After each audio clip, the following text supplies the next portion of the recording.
get this weird cross and the following interaction. The tunnel has collapsed recently. The reinforced steel protruding from the debris has not been covered with rust yet. When I gaze into the tunnel, I notice a silhouette of a man on the ground. Suddenly, the man snaps to life as if woken from a deep slumber. Who goes there? I hear a faint, unnaturally distorted male voice. Are you one of them? The man attempts to get up, but fails. I can see him desperately flailing his limbs around. It's as if his back has been glued to the ground. No, please. As I approach him, he shuffles his legs nervously, as if trying to retreat into the collapsed tunnel.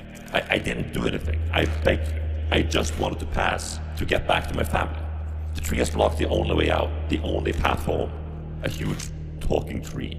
I begged it to let me pass, but it wouldn't listen. I could not understand what it was saying to me, so we can't hear. The man props himself up on his elbows. With a huge effort, he tries to straighten his body, but something is firmly holding him down by the back and neck. I can't get up. The man drops onto the rubble and goes silent. He clenches his fists. My head hurts. The man places his hand on his forehead and feels a strange dent above his left brow. He freezes. What is this? He carefully inserts his index finger into the hole. His eyelid twitches. Am I stoned? I hear a sound as if an eggshell cracking. The forehead bends under his hand. The stranger pushes another finger into the hole. A thick goo spews from the wound. I can hear his skull cracking. My little stone.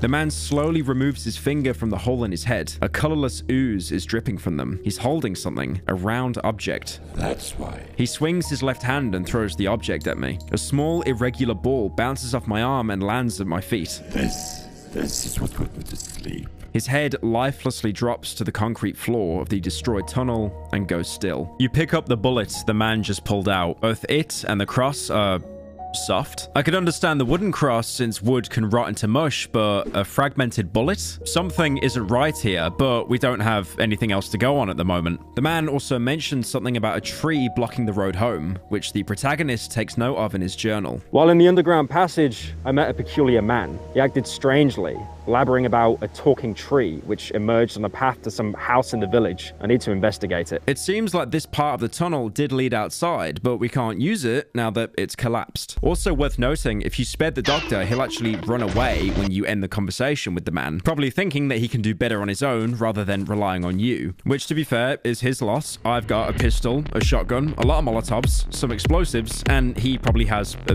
pack of cigarettes. Although that being said, it would be a cool concept if you were surviving the night with the doctor, you know, like both of you teaming up to fight against the enemies that attack, but I just don't think the game was designed around that. Suddenly, I hear the bang of the metal floor, followed by a sound of scraping footsteps. It's the doctor. Your character even makes a note of it in his journal, writing how the doctor would have just been dead weight. The doctor has escaped. So be it. It would only be a hindrance anyway. There's a corpse right by the door, holding a torch, rotten mushrooms, and a rusted iron cowbell. The cowbell doesn't have any inscriptions or anything, so there's not really any information to go on. But my game theory is it belonged to a door guard that had been using it to signal people in the main tunnel to open the door, as this area was clearly some kind of importance to an outsider group. Or it could just be an SCP-513 reference. Actually, yeah, scratch that. It's literally the SCP. As you follow the doctor's footsteps, it looks like this corridor is less of a tunnel and more of a cave, with its walls being irregular and made out of roots, even having people embedded in them, who try to speak to you as you move past them. I just wanted to pass, return to my family. This entire area is flooded with deep water. Walking through it, you get slowed down considerably. You can sprint, but it barely makes you any faster, and uses up pretty much all your stamina in seconds. Trust me, you really want to save your stamina for water, as you first start seeing splashes and shadows of things below the surface. Progressing through the cave, you can find locked crates, but unless you brought lockpicks with you, you won't actually be able to loot them. The loot inside is pretty standard: pills, maybe even a lamp or bug shells. Finally, you'll reach a narrow passageway where the thing lurking in the water reveals itself. It looks like some kind of mutated alligator or crocodile, though neither, surprisingly, are native to Poland.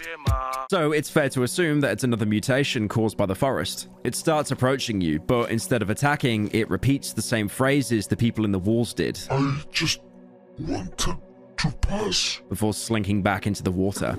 Afterwards, you come into a chamber with the corridor blocked with some sort of growth. These are part of a new game mechanic and serve as a sort of basic puzzle. Having the large eye on the ground in your line of sight will cause it to retract and close, also retracting the growth blocking the way, allowing you to progress. But that means once you go past the growth, you won't be able to make eye contact with the initial one, so after this, you really can't go back.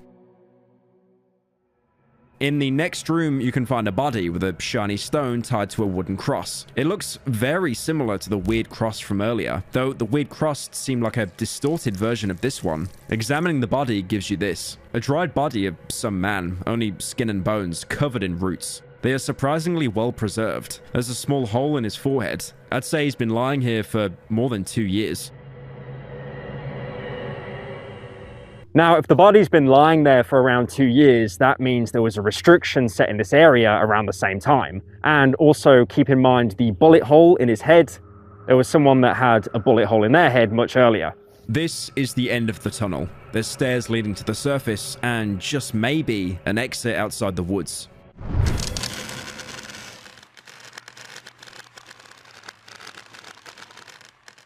Now, you should know by now, and by checking the length of this video, nothing is ever that simple in the forest. You come out inside another building, and this area is the swamp.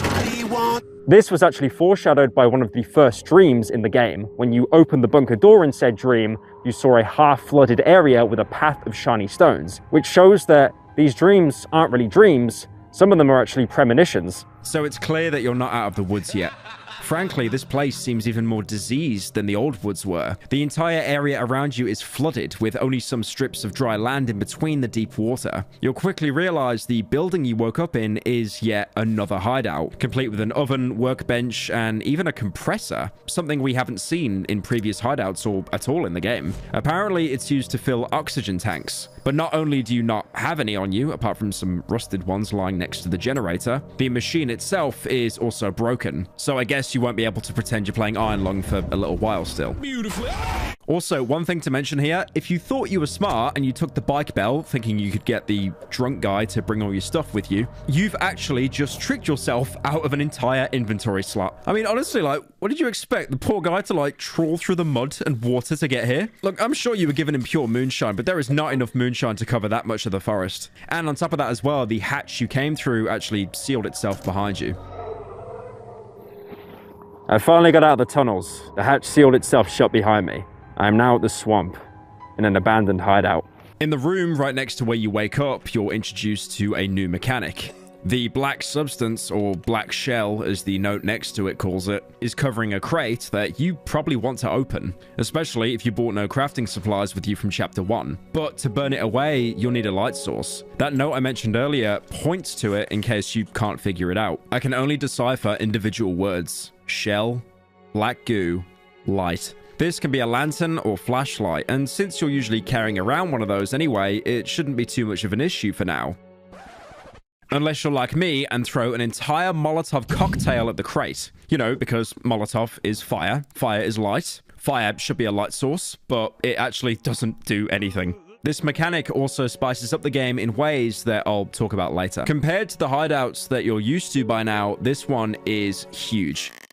It's split off across 3 major buildings, all of them comparable to sizes in the Dry Meadow hideout. It also looks way more worn down, even more than the Old Woods hideout, with walls missing parts basically everywhere, entire collapsed sections, and one of the buildings even seems to have been burnt down, leaving only the front wall and wood saw outside intact. It's ruined so badly, the piping from your oven doesn't even reach out there, so you can't use it as a shelter during the night. But all that being said, still the most desirable property in Birmingham. £10,000 a month, take it or leave it.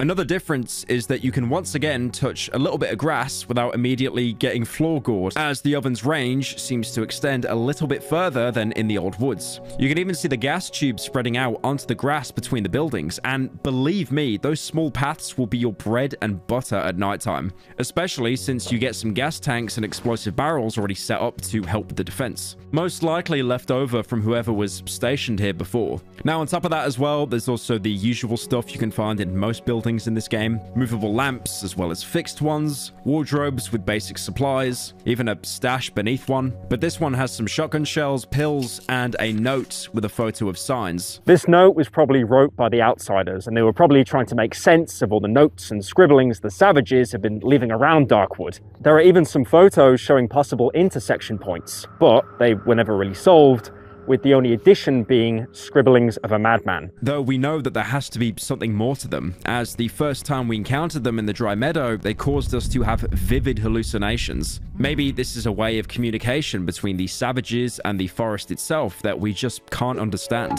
Like how the native Polish language is completely incomprehensible to anyone without unmedicated schizophrenia. I'm not joking, like I've been trying to pronounce Polish stuff in this video, I just can't do it. Why do they have like the letter C and Z in like every word?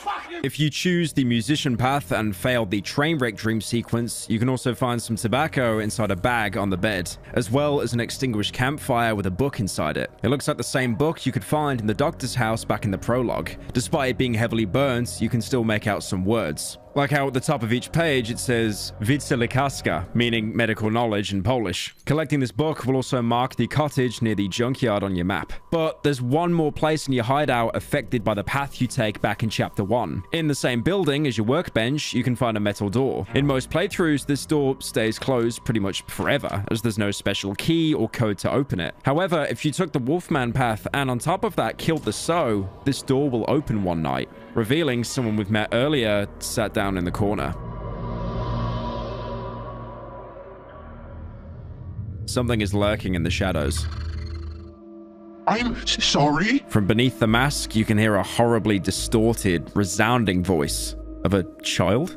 Very sorry. I didn't know you were living here. The figure tries to turn its head, but its enormous neck makes this task impossible to complete. I didn't want to disturb you, mister. I just wanted to hide. I don't know this part of the woods. Everything here is different. And the wee hut here seemed so cozy and safe. Please let me stay. Please, don't chase me off. I've got nowhere to go. The villagers don't allow me to live in the camp. I promise I won't play anymore. I'll be quiet. You can cover me with something if you don't want to look at me. Please, just let me stay. He appears to be heavily mutated, much more than before. He looks like he's struggling to stay alive, constantly shivering and breathing heavily. He hasn't gone feral like the Chompers, but it's obvious that the forest has heavily mutated him. Gossiping with him reveals why he's here. Someone killed our village Sow, the mother of all pigs. The villagers cried after her a lot. They said there must be food on the other side. They cut through the trees with their axes. They barely managed to. The trees kept growing back. I followed them, but they didn't let me stay in their camp. The boy adjusts the cracked mask with his overgrown hand. I wanted to go back home, but a huge hole appeared where the passage used to be. When the ground shakes, holes like these sometimes appear. The villagers say it's the wood being angry. I've run to the swamps, and that's how I found your home. It's a very beautiful house, much more beautiful than the villagers' camp. They sleep on rocks. I think it's some kind of an old quarry. This camp can be found in the edge of the swamp. Now this is a really, really bad thing, because the only reason they're ever in the quarry in chapter 2 is if you wiped out their only food source in chapter 1, so they're coming here with a vengeance. Now honestly, it's pretty impressive that they managed to cut their way out of the village, especially in that huge dense thicket of trees. If you remember all the way back in chapter 1, they were, stretching on for kilometers trying to get through, and basically everything would just grow back. He'll also talk a bit about himself. Recently, I've grown quite a bit. My mom always used to say that I need to be big and strong to help out in the field.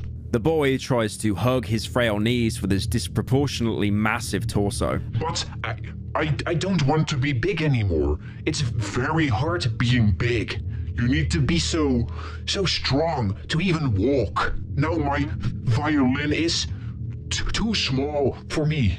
This references his current extremely mutated state. I think this is something that we kind of knew was going to happen, but seeing him deteriorate like this in front of us is just depressing. This is why I said earlier the outcome of him burying his parents or being killed by them, it really was a mercy, because he'd still be able to go to the village and at least live off the meat from the sow. He might still end up like this, but he wouldn't be on his own. Again, this seems like another outcome from you trying to cut corners to beat the game faster. When you come back to see him the next day, you'll find that the room he's staying in actually damages you for staying inside. Now, there's not really any law reason behind this. If anything, it's probably to prevent people from locking themselves behind a metal door and cheesing every single night. Because much like you, enemies can't break through metal doors.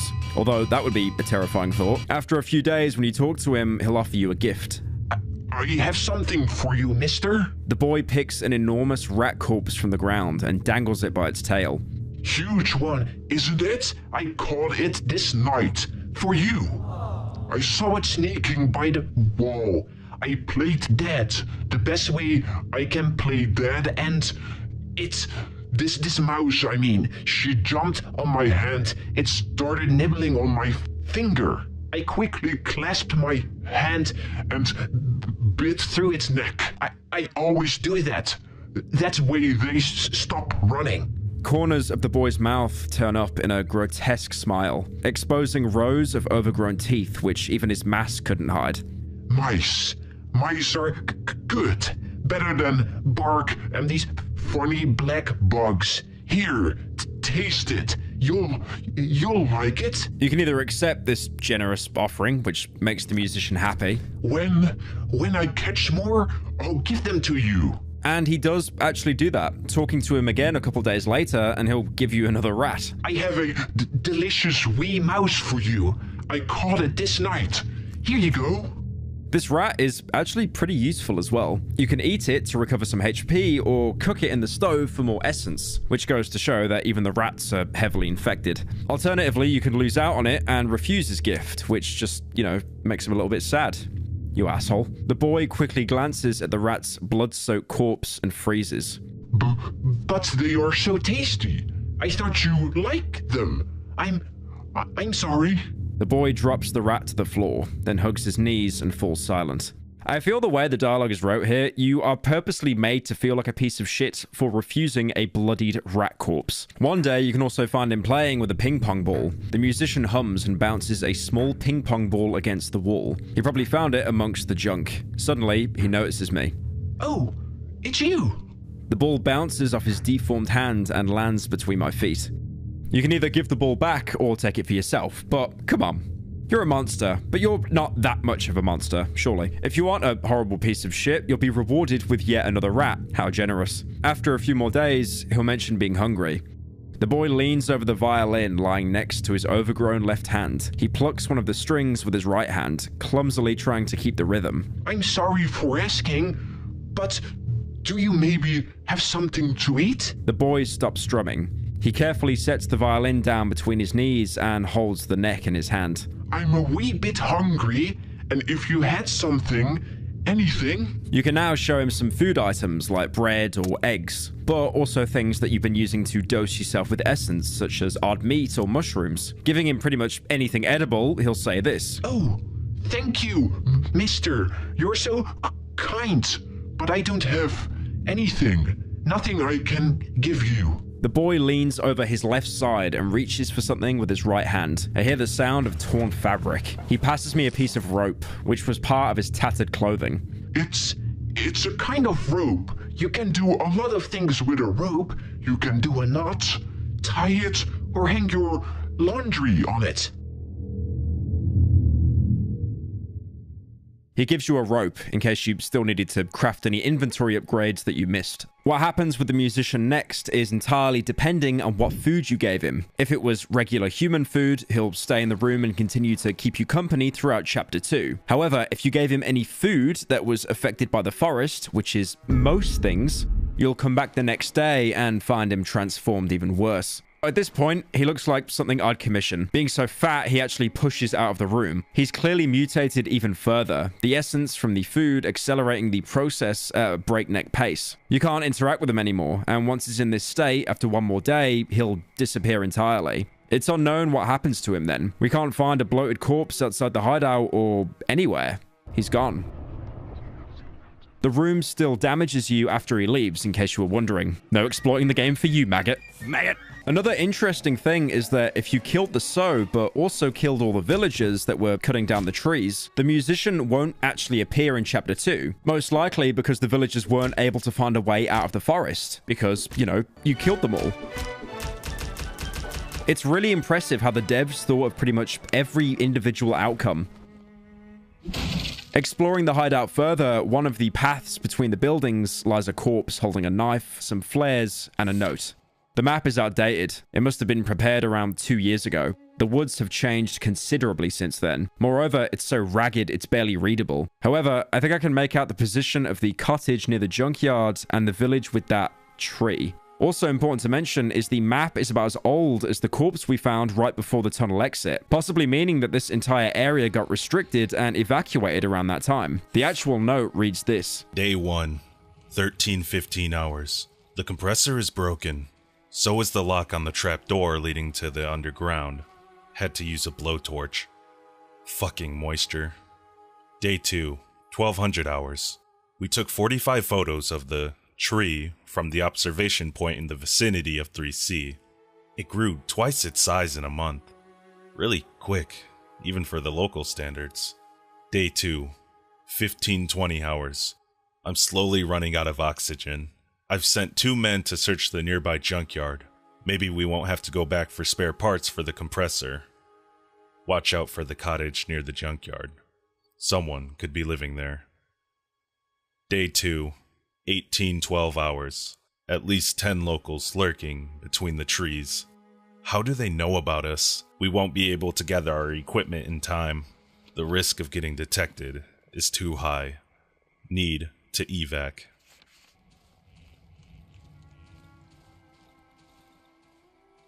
This note basically lays out the progression for you. For once, in Darkwood, the game is actually going easy on you and telling you straight up on what to do. It explains why the village was marked with a tree, as this tree is clearly more special than the others, growing at a way faster rate. They also don't outright call it a tree, rather putting it in quotation marks, which could be a reference to what the man in the tunnel said about the talking tree, blocking the path and not letting him pass. There's even an explanation for why we can't reopen the hatch and go back to the dry meadow. Apparently, moisture damage is still the biggest structural hazard, even in a plague-infested forest. Also, another big thing in that note actually mentions locals lurking between the trees, that being the reason for the evacuation. But one thing you'll quickly learn about the swamp is that you will rarely be dealing with any regular savages anymore, though they do appear here and there, along with, you know, huge dogs. I have had it with these motherfuckers. Dogs. You'll mostly be dealing with things much more dangerous than a rabid human. After spending the first day gathering your bearings in the new hideout, you'll probably end up having to survive the night without doing too much exploring. The nights in the swamp are much more dynamic, with night events being much more common. The game even giving you the shadows trait, even if you never injected the essence dose, just to make sure, you know, you're not missing out on all the fun. Apart from the night events you might be used to by now, there actually are a couple specific to this hideout. At some point during the night, your lights may short out completely, aside from one singular lamp. After which, the unused radio in the oven room will actually start speaking to you. At first, the words it repeats are garbled, but soon you'll be able to make out what it's trying to say. Come back to Inspecting the radio after the event will have the protagonist say this. It's covered in a thick layer of dust. It looks like no one's used it for a long time, but it smells of warm plastic and burnt wires. The enemy attacks here are also much more frequent. Like I said before, the enemies in the swamp are much more tricky than the ones you've been dealing with. Not only will you be dealing with the forest's much more mutated creations, but the enemies can now spawn covered with black substance, which makes them completely invulnerable to damage until you burn them off with light. This might not seem like much of a big deal, but it can take ages for the substance to burn away, even with the military flashlight, exposing you to attacks that you can't even stun or respond to. That is, unless you're a true lantern-pilled Chad, as for some reason the humble lantern can actually burn away substance almost immediately. On top of that, it doesn't even need to be pulled out, and it covers a 360-degree radius. If anything, these combat encounters remind me of a game I played years ago called The Thing, which is like a direct sequel to the film. The original film that was good, not the shitty sequel. Although in that game it worked in the reverse. You'd actually use ballistic weapons to lower an enemy's health and then have to finish them off with fire. Where here, you're doing the opposite. You're using fire to actually break away their shield and then being able to do damage to them. I mean, I could have just said this is Alan Wake, because it basically is Alan Wake, but nope, fuck you. I wanted to use the niche game. There are some upsides the hideout offers, though. Like I mentioned, the entire safe area is actually much bigger, letting you dodge and avoid enemies a little bit easier. You might have also noticed the giant growth in the middle of one of the paths. Looking at it will trigger a red light, almost looking like a flare just outside the main complex. This can really help with night fights, being able to let you see enemies approaching before they start breaking down your barricades. I mean, it's not like it changes anything for me, to be fair. I just camp in the corner the whole time like it's round 4 on Siege. To be fair, this hideout really isn't the worst for surviving the night. I'm gonna die on this hill. I really think the Old Woods was the worst hideout to survive in, because there were so many corridors and it was incredibly cramped. But here, having a bit of breathing room to dodge with these square spaces, it makes combat much easier. Once you survive the night, you'll be able to meet your new daily traders, the 3. They completely replace the trader, appearing each morning during the time stop and giving you 250 rep for surviving a night. Just like the trader, the 3 will never talk to you outright, instead using body language to communicate. The 3 visitors stare at me in silence, as if waiting for my move. I can only hear the heavy breathing of the tallest figure, holding a giant bag. As the tallest figure opens the bag, the room is filled with an intense smell of mushrooms. Apparently, they wish to give me something.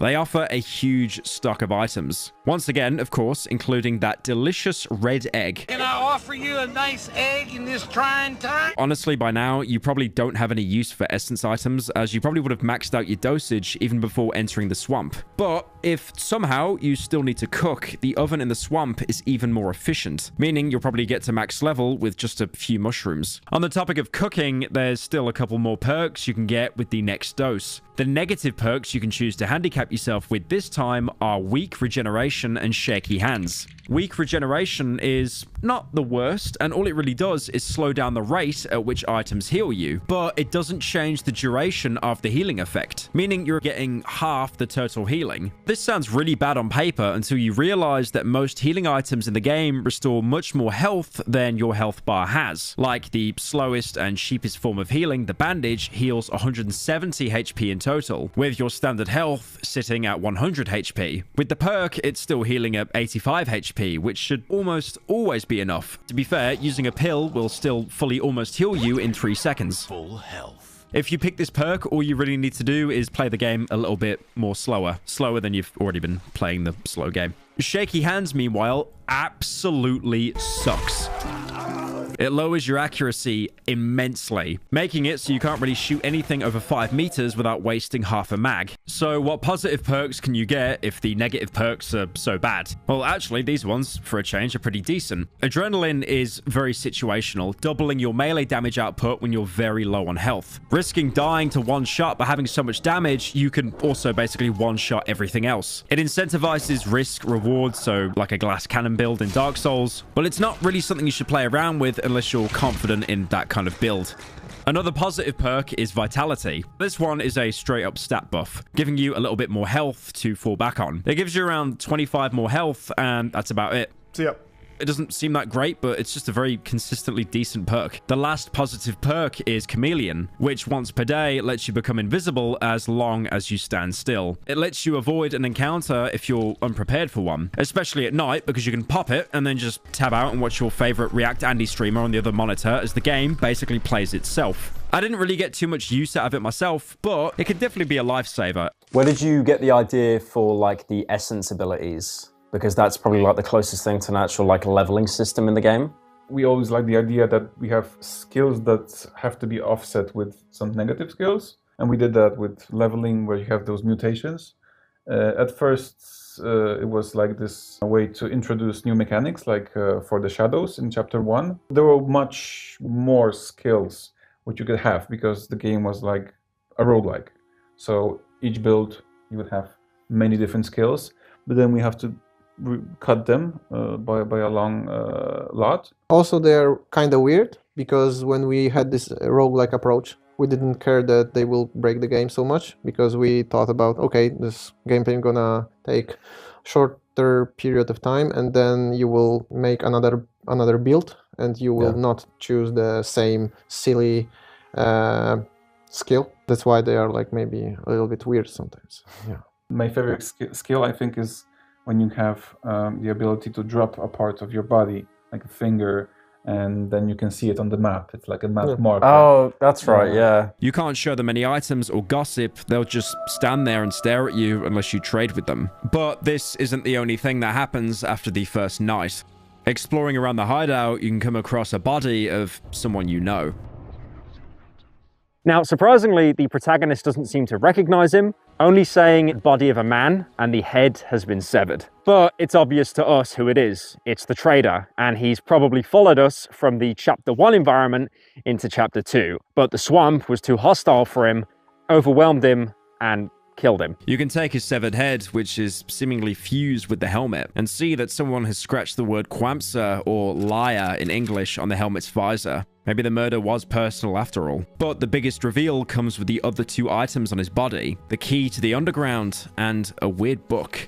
Seeing that he had the key with the number 21 on him all along is very surprising, considering how long we've spent searching for ours, thinking it's the only one. But once you pick it up, you'll realize it's distorted, with what looks like growths inside the metal. Its value is also just 1 rep. The best I can do is 1. Pointing at the fact that this is more than likely a cheap fake and probably wouldn't actually work on the door. Alternatively, this could also mean that it's worthless since we can't get back there anyway. Meanwhile, the weird book looks exactly like our journal. Even the bookmarks are there, except all the pages are overgrown with mushrooms. The 3 are the new traders to the swamp biome, and they arrive the same morning that the trader is found dead, which does make most people think that they killed the trader off to replace him. But to be devil's advocate, the 3 never seem to be hostile to anyone. Much like the trader, if you try to attack them, you'll be knocked unconscious and then wake up with them disappearing, but they'll still do trade with you the very next day. And also on top of that as well, apart from the timing, there's no indication that the trader or the 3 ever met or even knew that the other party existed. A theory I find more likely is that, tragically, the protagonist is the one that killed the trader. We know from before that he frequently hallucinates and dreams, affecting things in the real world. It could also be the devs wanting to leave this more ambiguous instead of, feeding you the absolute answers on a silver platter. As for calling the trader a liar, this could be a reference to how the trader would tell us that there's no way out of the forest. And by making progress, we've proven him wrong. But at the same time, he never told us there's no way out of the forest. He said all roads lead deeper into the forest, which could be implying you need to go deeper to get out, which is exactly what we're doing. And who knows, maybe this slight nudge towards freedom, it could have driven the protagonist to kill him in an essence-fueled rage. Also, the trader's head is cleanly decapitated. It wasn't messy. And the rest of his body has been completely left alone, making it pretty unlikely to have been done by any kind of wild animal or, whatever forest creatures inhabit the swamp. God left me unfinished! By looking at the map, it is absolutely enormous, but the first thing you probably should do is head off for the village like the note suggests. Even though the map is randomly generated, the village will usually spawn somewhere close to your hideout, making it your natural first destination. In contrast to the village back in the Silent Forest, this one isn't a separate zone with time stopped. But you probably wish it was and you had infinite time here because this place is massive and can easily take you multiple in-game days to fully explore. The first thing that will probably draw your attention upon entry is the pile of bodies lying on the side of the path. Approaching it, we can see something crawling out. This is another diegetic introduction to the next swamp exclusive enemy, unless you've already met them at night, of course. This is the human spider, presented as a weird combination of body parts walking on multiple limbs. It has a regular swipe attack, but also one of the few ranged enemies in the game, being able to throw its spare appendages to damage you, sometimes even throwing entire torsos instead. When that happens, you better focus on killing that torso quickly, as it's about to replicate into another spider. This happens so fast that you can actually easily be overrun if you're not paying attention. Another important thing to mention is that spiders actually move much faster when outside your cone of vision. Together with the ability to duplicate means that they should be a priority target in pretty much every single combat scenario. Aside from scripted encounters, they can be found pretty much anywhere in the swamp, just roaming around, basically filling a similar role to the rock savages, although scaled up in difficulty to make the region feel so much more hostile. I mean, to be fair, what do you think's more scary? A man throwing rocks at you? Or a man throwing his arm at you? I've just reminded myself of Medieval now on the PS1. God, that was such a good game. After dealing with the spider, you can proceed to the village, taking the path opposite to the pile of bodies. Here, you'll come across yet another village shrine, but if you let the doctor follow you into the swamp, he'll also be here, allowing for a semi-warm reunion. You again. What do you want from me?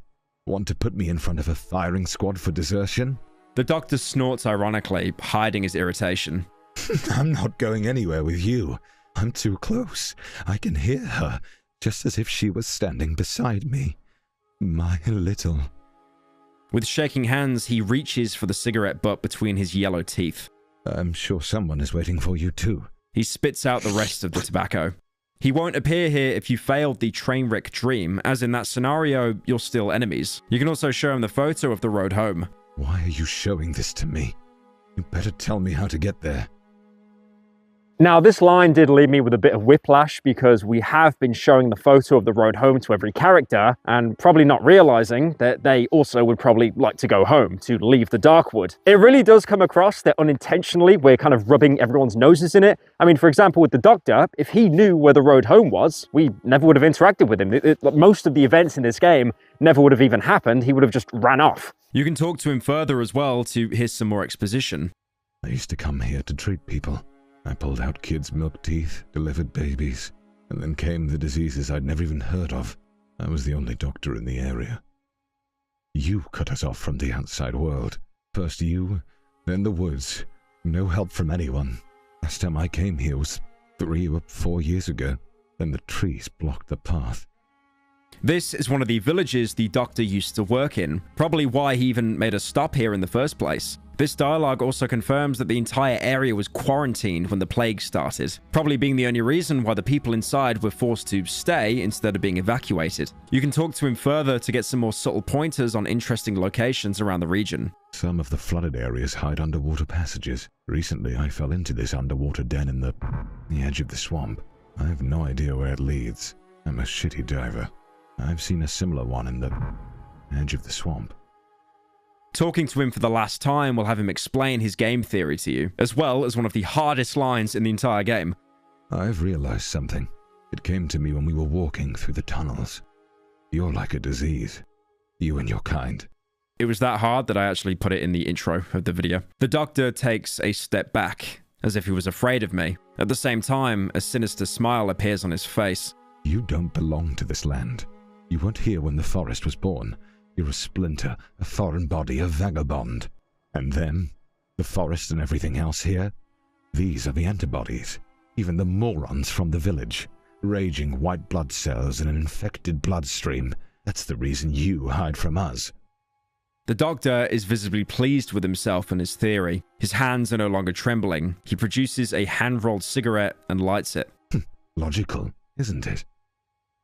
Now, it is pretty logical what he's saying, but in reality, the plague infected Poland first. So if anything, we're the immune system. So it's pretty obvious the Doctor has been completely brainwashed by Darkwood's colonizer program. This dialogue, along with the one that mentioned the quarantine, also confirms that at least the Doctor thinks we're part of this outside organization coming in and out of the woods. I mean, it does make sense. We did have the Bunker 21 key after all, and we knew where the underground entrance was. None of the natives seem to have one or even know about the tunnels, so it's only logical that they're exclusive to these outsiders. We finally have at least some solid clue about our backstory, but still definitely no nowhere near the full picture. Apart from yapping, the doctor will actually let you trade. Yeah, remember how I told you letting him live is going to actually benefit you more than just lore? For the low price of absolutely nothing, he will give you 100 rep to trade with him, possibly a reward for taking him with you. He only has 3 items in his stock though: an embryo, weapon parts, and another random crafting ingredient, like tape, a bolt handle, or a long barrel. Each one of these costs 100 rep, effectively meaning that you can get one of them for free. But the thing is, you can only get one because he won't accept anything to trade with you.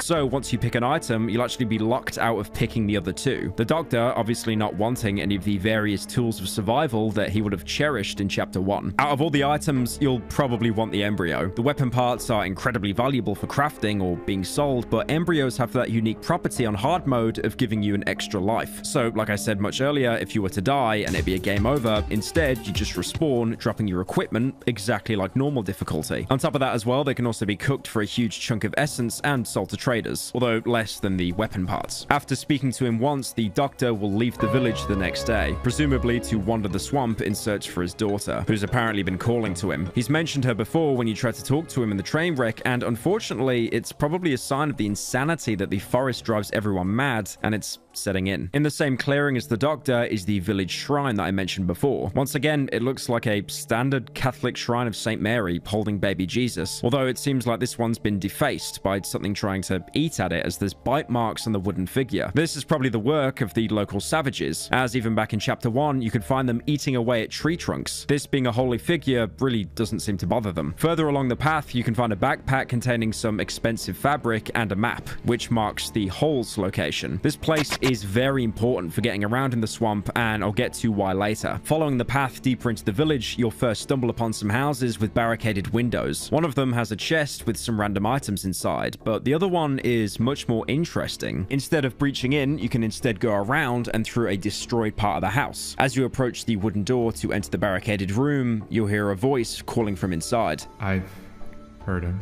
To open the door, you either need to breach it or use a lockpick. Going inside, you'll realize there's another small bedroom deeper in, where the voice was coming from. The floor in the room that you've entered has some kind of fungus growing from it and what looks like spores being dispensed into the air. Getting closer to the bedroom will cause the voice to talk more. Every day I can hear him more clearly.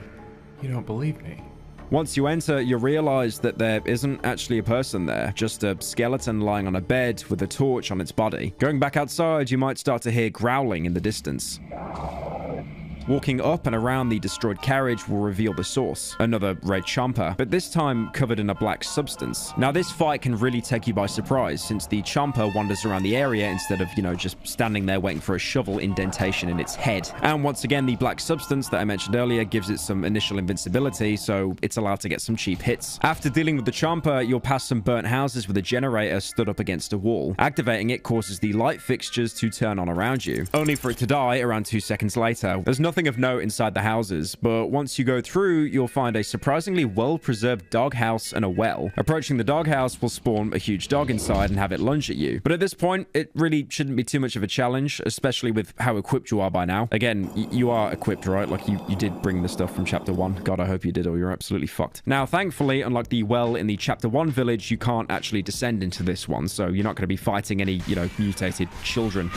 There's also a locked house here, which you can either waste a lockpick on or open in the more unconventional axe way. The word zlodzieje, or thieves, is written all over the floor, and there's a bunch of good loot in the wardrobe right next to the entrance. On top of that, there's a shelf containing the photo of 3 boys, again with the word thieves scratched over it. Going back outside, the footpath you followed is pretty much non-existent now, instead being replaced by roots and trees growing out of the ground. To get deeper into the village, you're gonna have to breach through buildings and try to get around all the blockades that the forest has put up. Walking through the gap between the roots, you can gain access to 2 more buildings. The closer one has a really important item for progression hidden on a dead body: the pliers. With this, you can finally upgrade your workbench. That's right, you can now make the axe, the same one the doctor used in the prologue. It's incredibly expensive to make because of the axe blade, that is, unless you killed the sow in the village, and then you could just steal it from this guy who's trying to chop down a tree. Or again, like I said earlier, you could have just taken the doctor's axe if you explored his house in chapter 1. But it really does beg the question, why is a blade and a stick locked behind more upgrades than a gun? Now, the axe is the last and strongest melee weapon in the entire game. It has the exact same upgrade path as the shovel, having more durability, doing more damage, and having less stamina cost. But the main difference is it has a hugely different attack pattern. With the shovel, you do a wide swing, but with the axe, it is a single downward shot that does a lot more damage, but at the cost of having to be a lot more precise. I'll be honest, I played through like 80% of the game with the shovel, and it was doing me fine. So I kind of just dropped the axe and stayed with the shovel anyway. Good enough. The other unlocked crafting recipe is the exploding barrel, the same one you'd find in the very first hideout in the locked chest. These are pretty good to actually have set up at your hideout at critical choke points, as you can trade one piece of scrap metal and a bit of gasoline plus a single bullet to activate the barrel to dispatch an entire group of enemies. Even better, if you throw a piece of meat, you can actually bait enemies towards it. And remember, this hideout is huge, meaning that you can bait even more enemies into barrels to save ammo and health. If placed properly, the barrels can be an amazing panic button when you're getting overrun. This isn't the Cruelty Squad video, and I'm not making another tier list, but these would probably go in S tier. Aside from the pliers, there's a wardrobe next to a window for you to loot. Approaching it will have the protagonist look out the window. I can see the crown of a huge tree through the small window under the ceiling. Inside the wardrobe is some more fabric to sell, but also a lottery ticket, which, if anything, reminds me of that guy in Fallout New Vegas. Yeah, you know that guy goes like, "Who won the lottery? I did." This ticket is supposed to be a setup for a puzzle to unlock the crate in the next room. Except, like, I'll be honest, look, I've spent, like, way too long sucking this game off. But this puzzle, if you want to even call it that, is really unintuitive, and it's just kind of bullshit if you're playing the game without any kind of wiki open. It's actually so bad that someone actually put a note on the wiki itself saying, "Unrecommended to solve the puzzle yourself." Now, there's a lot of numbers selected on the ticket, so it's not like you just take a quick glance and you get the code. Nope. Instead, you have to check only the single numbered columns and only use the selected numbers from those, giving you 2531. Thing is, it sounds simple, right? But there's basically no indication on how this is supposed to be solved. Maybe aside from the fact that there's like 5 single numbered columns and only 4 are used. People stumbling on this, they're gonna think that they're gonna need another lottery ticket. Now, despite the puzzle being really, really mid, the reward is actually worth it. Inside the crate, you can find 8 shotgun shells, 2 long barrels, both worth 225 rep, and a metal pipe. The game is basically screaming at you to make the double-barreled shotgun here, though for that, you'll still need another workbench upgrade. Going through the window, you'll find some campfires, one of them still lit. It looks like there might actually be some human presence here after all. Inside a small blockaded room in the next building is seemingly the last human alive in the entire village. Who are you? Entering dialogue, you can see that he's an incredibly old man in a makeshift wooden wheelchair. His clothes being incredibly overgrown with branches and roots, but despite looking similar to a savage, he's completely coherent. Wait. Bloody hell! You're alive! The old man extends his hand, blindly trying to reach me. Oh, you're not from around here, eh?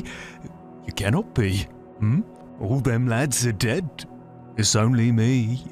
Me and... He finally finds my arm and grabs it. For a moment, he clutches my hand in silence. Then I hear him mumbling under his breath. I don't have anything, mate. Only this chair. Bloody hell. His gaze stops somewhere under the leaky barn ceiling. What? The old man suddenly jumps up. What are you saying? I feel his long fingernails digging into my hand. The tree! Ain't no fucking tree, that. Well, it looks like a tree, yeah. But those faces, well, I know 'em, buckers. Every single one of them. So close and so fake. They're not real. They're not. From time to time, I thank God I went blind. I don't have to look at them. The old man lets go of my hand to lean against the broken back of the chair. He sighs with relief. It disgusts me. It fucking disgusts me, this buggery. This fucking scum. All the time I have to listen to his pathetic blabber, complaining all the time as if I was supposed to believe it's human. That it's me, Zocker. Yeah, right. He suddenly reaches towards me with both hands, almost falling out from the chair. He grabs onto my sleeve and I feel all of his weight on me. You lad, you've got your hands and legs. Ooh, strong arms, I beg you. Get rid of that filth from our village. Can't bear another day of that abomination wailing and sobbing. I want to die in peace. Fucking hell. I want to die in peace. Listen to me. I thought about it for a long time. I've had a lot of time to think. For fuck's sake. His eyes widen, his pupils are milky white. I can feel him climbing my coat. You need to find the basement. Jassie's basement. Yes, I remember it. It's right next to the tree. The tree is too large, so if you can't reach it from the top, you gotta try it from the bottom. Find the basement.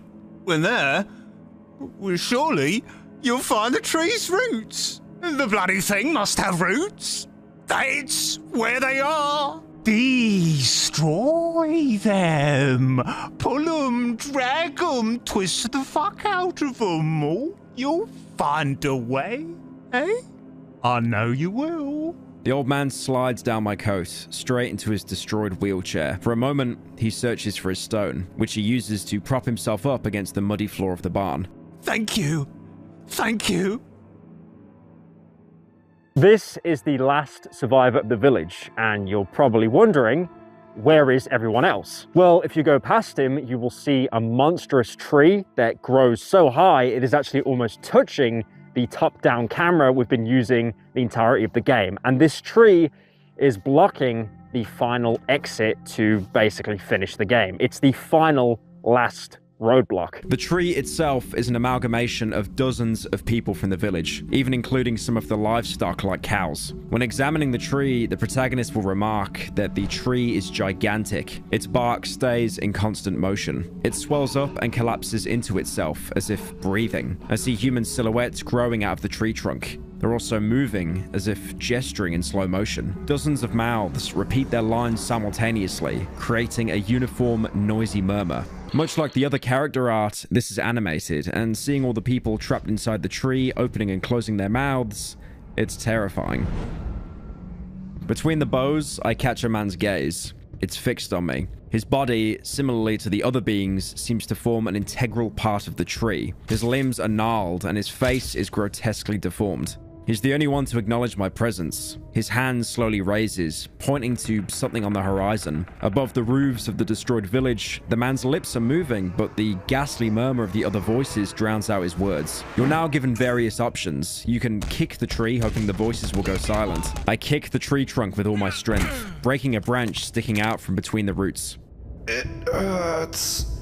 I hear a silent voice coming from beneath my feet. It's the face of a man who has grown into the root. He's completely covered in bark. His lips barely stick above the mud, and his raised arms resemble branches. One of them is broken in the elbow. The stump bleeds a white, gooey substance. Instead of seeping down, it slowly flows upward, forming a new arm. And the funny thing is about Darkwood, with how unforgiving the entire game is, most people I've seen play through this game, either streaming or Let's Plays, they purposely chose to not pick this option, thinking it would punish them, maybe it would kill them, and because obviously the game auto-saves like every 5 seconds or after every stray cough the character does, they would probably think that they're going to be locked out of actual content or punished for it. But in reality, all it does is just show that the tree is completely unkillable. Also keep in mind, when you pick this option, the white substance that oozes out of it is the exact same white substance we saw when crossing Bunker 21. You can throw Molotovs and line up as many explosive barrels as you want, but you'll never be able to damage the tree. But now you're given another option to try to climb the tree, which, from looking at what it's done to the rest of the village, probably isn't a good idea, but nevertheless, you can still try. The bark is slimy and soft. Its creases move away from my shoes and hands. I feel the arms that protrude from the roots tugging at my clothes. I'm not sure if they want to drag me down or pull me closer. I barely break free from their grasp. Climbing up is out of the question.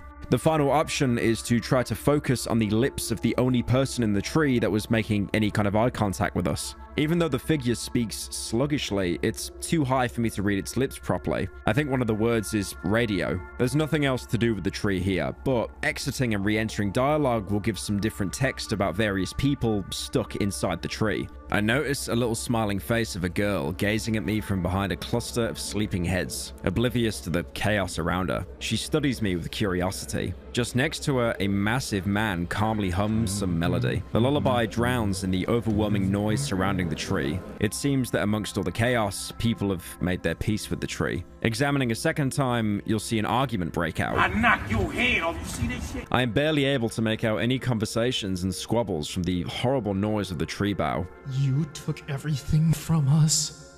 The shouts come from an old man. Only the tip of his head and one of his arms stick out from between the tightly crowded bodies. You stole it! Thieves! May the dogs piss in your face! Right next to him, a woman's head, wobbling from side to side, repeats, We were hungry. We were hungry. Another figure, hiding its face under an enormous root, lets out a chilling shriek. Quiet! Fucking quiet! Leave us in peace! Shut up! He is interrupted by a man next to him, his intestines hanging out from his stomach. It was our common good. It was meant for all of us. You stole it.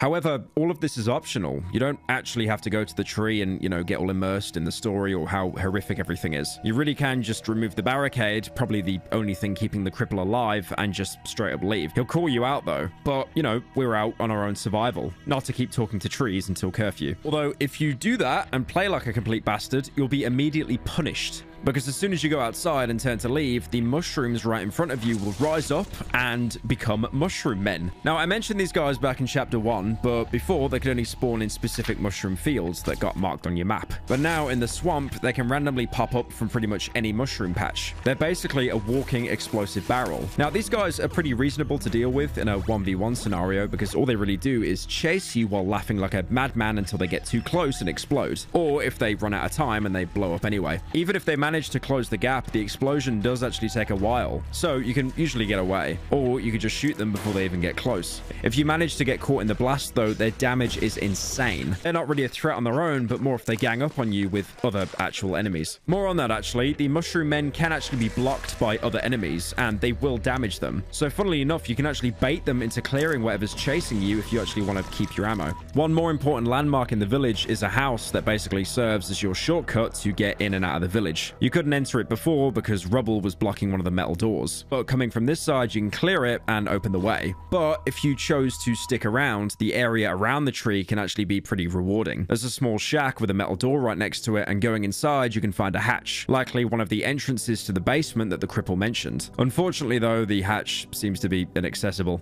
That, or it's like a Skyrim master lockpick. The hatch leading to the basement is blocked from the inside. The marks on it suggest someone tried to break it open. There's also a broken shovel lying right next to the hatch, probably used to try and breach it. You can pick up the shovel blade, which is pretty useful actually if you haven't upgraded your shovel yet, or if you just want to sell it for the rep. Next to it, there's a wardrobe with, your typical loot, but also a fat notebook almost completely filled with notes. It's an inventory of the entire village, and the notes suddenly end on August 1983. 1983, August 21st. Shozak is dead. We're down to 26. Minus 6 potatoes, minus half a loaf of bread, minus 2 liters of gasoline, plus 1 potato. Shozak's. Now this shows some pretty important things about the village. First of all, there were 27 people that lived here, including someone called Jozek. Their food situation was really scarce. They were rationing out potatoes and even at one point picked up a stray dog. Not a thought behind those ears.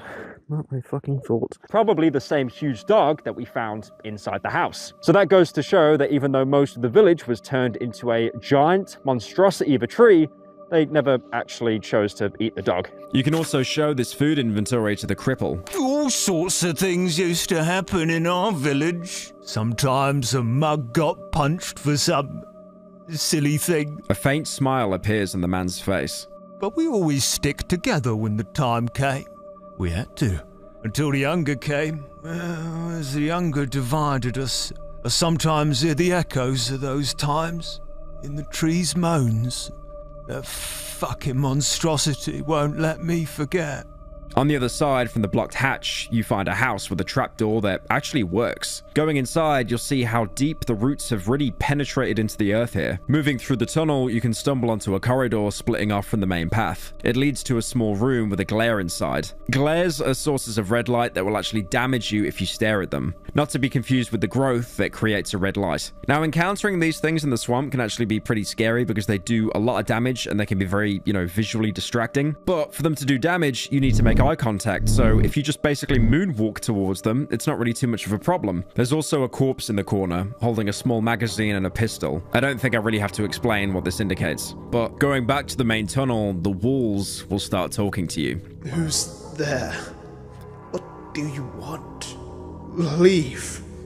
There's an entrance in the water here. Approaching it, the protagonist will say that my feet are slowly sinking in the soft, quaggy floor. Quaggy is a word, by the way. I had to Google it before reading this. Apparently, Polish people know more about English than the English person. I can barely move, as if something was holding me by my ankles. You can try to swim through the hole, but it's no use. The water is dark and cloudy. The corridor seems very long. I'll probably run out of oxygen. I won't be able to swim through the passage without an oxygen tank. Talking to the old man, he was right about the tree. You might remember he mentioned finding a basement next to the talking tree that has a weak spot. There is a trapdoor, but without an oxygen tank, you'll drown trying to make it to the other side. Remember, there is a compressor back at the hideout, but it needs parts to be fixed, and also you don't have an oxygen canister. Thankfully, the cripple, he has a solution. The basement is flooded, eh?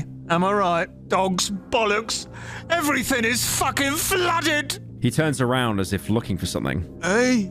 What? Oh, yes. Yes. Elephants are fucking plonkers. Ever seen elephants, matey? Yeah, we have these elephants here, you see. They live here in the part of the swamp. Their hut is in the thicket, in the flooded forest. Since the woods trapped us here, they keep to themselves. They don't fancy us. Bloody elephants. They have these oxygen tanks. Lots of them tanks. And if the basement is flooded, you could use an oxygen tank, eh? Now, if the man in the tunnel is to be trusted, then burning down the tree is your best means of escaping. I mean, he was clearly telling the truth about a talking tree existing, so it's not too hard to believe that the exit and a way out is directly behind it. But before we can do that, we need an oxygen canister first. Before that, you can also show the cripple the photo of the three boys. Upon seeing the photo, the cripple cringes with disgust. These ruffians, eh? Sons of a thief. There were 7 of them. The mother took the 4 youngest ones when the hunger struck. The other 3 stayed with the father. They were weak and sickly. One day, father got into his head that they were getting smaller rations because we've written them off. His hands start to tremble. So, he went with a group of people to rob us of our food in the night. They broke into the basement. Didn't end well. The cripple goes silent. The lads threw them out of the village. I don't know what happened to them after that. People used to say they wander the woods with the savages, looking for their place. He gives me back the photo. I can still hear the cries of that thief all the bloody time. 3 boys wandering the wasteland does sound familiar, but we'll come back to that later. Aside from the items found in the village, you can also show him the road home, just like pretty much every other NPC. The old man grabs the photograph, feels it, and then takes out a small glass object from his pocket and puts it to his eye. The road home. What a load of bollocks. The road to madness is what it is. This sounds very disheartening, considering the man is basically the person closest to where the road home might be, and yet he doesn't believe in it himself. You can also gossip with him to get some backstory on who he is and what actually happened here. What are you going on about again? The old man leans towards me, scowling. The wheelchair? Well, the war took my legs, and those wankers burned my house and my pigs. But it was years after the war.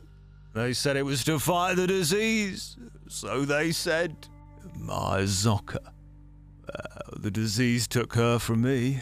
All I have is this wheelchair. This land. The cripple is a war veteran, probably from World War II, considering the time frame. It's insane to imagine surviving one of the bloodiest conflicts in human history just to be left to rot in an all-consuming forest. This dialogue also confirms that the various burnt houses we found throughout the chapters were burnt by an outside group, possibly the one we're associated with to fight the spread of infection. There's also one more exposition on what happened to the village. It used to be different here. First, the woods changed, trees started sprouting up everywhere. We were cut off, then the water flooded our fields. People went crazy out of hunger. They fought over food.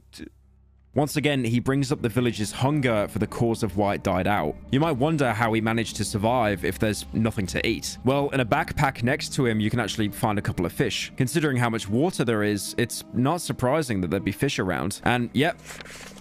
Wait, you can fucking fish? How the f did I not know that? How many hours have I put in this game? I have 90 hours on Darkwood, and I did not even know you can catch fish until now. Thankfully, unlike other games with a fishing mechanic, there's only one kind of fish, and catching them doesn't require, you know, inhuman reaction times. What? That's like a frame! The fish themselves aren't really anything special. You can eat them for an endurance boost or cook them in the oven for essence. But again, it's still a really nice touch. I was going to give this game like a 9 out of 10, but it's got to go straight to a 10 simply because you can catch fish. In earlier builds of the game, the cripple would actually give you a quest to fix his wheelchair so, you know, he could move around with some dignity. The quest itself, though, isn't in the game any longer, and you can't find the wheels anywhere. But the dialogue, surprisingly, is still there when you try to gossip with him. Have you come across some wheels? 2 little wheels so that I can fix my chair? Maybe you would benefit from it as well. Apart from cut content, he's also got more to say about the tree.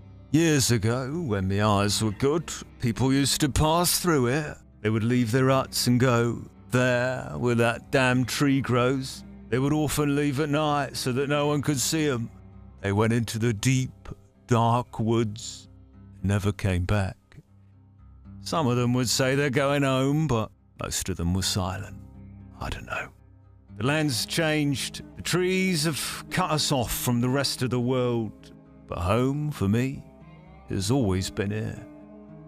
Then that monstrous, moaning abomination grew out of the ground. It blocked the passage, and that's that. No one has managed to pass through since then. Maybe people found some other place. Maybe they died at the swamps, just like us. This is huge, as it's basically confirmation that behind the tree really is the road home. So maybe following the cripple's quest was actually rewarding after all. After you finally finish talking to the average British man after hitting the age of 26, you can continue to explore further into the village. There's another room with campfires, as well as some rubble you can clear off if you have a shovel with you, which opens up a passage deeper into the flooded houses. Following the flooded corridor, you'll eventually be taken to a house with, again, thieves being carved onto the floor. That is, unless you get jump scared by the mushroom man right at the entrance and, you know, die immediately. There's no items here. The only thing of note, aside from the carvings, is a completely indestructible barricade placed on the window. I originally found it a bit stupid. You know, you can't destroy a barricade because it's made of wood, not metal. But, you know, let's just say it's special, dark wood. But you can bypass the barricade by, you know, walking around it. Unfortunately, the only interesting reward you'll get is a map pointing to a burnt cottage location, which, spoiler, you actually won't even be able to access for quite a while. I know I'm saying that a lot, but this village acts as a hub to give you loads of different quests and areas to explore. Going back to the campfires in the next house over, you can find a destroyed painting. It looks like another defaced religious object, following the trend with the destroyed shrines and muddy crosses. This painting actually exists in the real world. It's called the Black Madonna. Oh my god. It's called the Black Madonna of Czestochowa. It's actually pretty common to find it in Christian Polish homes, so no surprise to see one here. It's probably been dirtied by savages trying to make an idol of whatever they're worshipping. There's a couple more houses around, but they're mostly just here to loot. And with a couple of enemies sprinkled around so you don't really forget that, you know, you're playing a survival horror game and not a visual novel.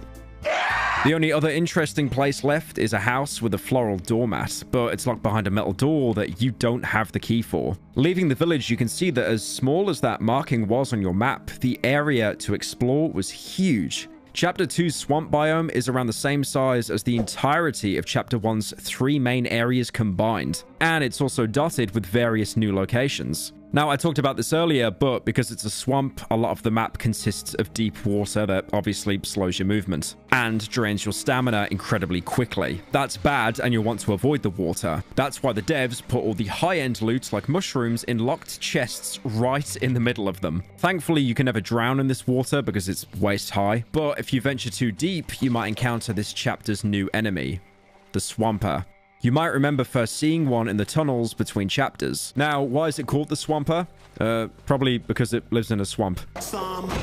The one thing about this game, as amazing as the enemy design is, the names aren't very unique. The Swampers are humans who have been mutated, but living in the water for so long has made them look almost like crocodiles. They're a nightmare to fight in the water because they'll pounce at you and also hide, making them impossible to hit. Thankfully, they do give themselves away with ripples on the surface, so when you see one, you know to either steer clear or bait them onto land for a more fair fight. On land, they'll swipe at you with their claws or throw up bile that, if you touch it, will lock you in place to give them some incredibly cheap hits. This works in a very similar way to the chain trap that you might have used back in earlier hideouts. Another enemy new to this biome is the centipede, mostly living underground, but appearing from holes they've dug around the map. It looks more human than the Swamper, if you can call it that, but acts even more bizarre. Whatever parasite has infected this human has entirely replaced its head. It has a quick pincer attack, which can quickly stun lock you, charge towards you with 2 pincers coming out of its chest, and it can also burrow underground and quickly catch up to players trying to escape.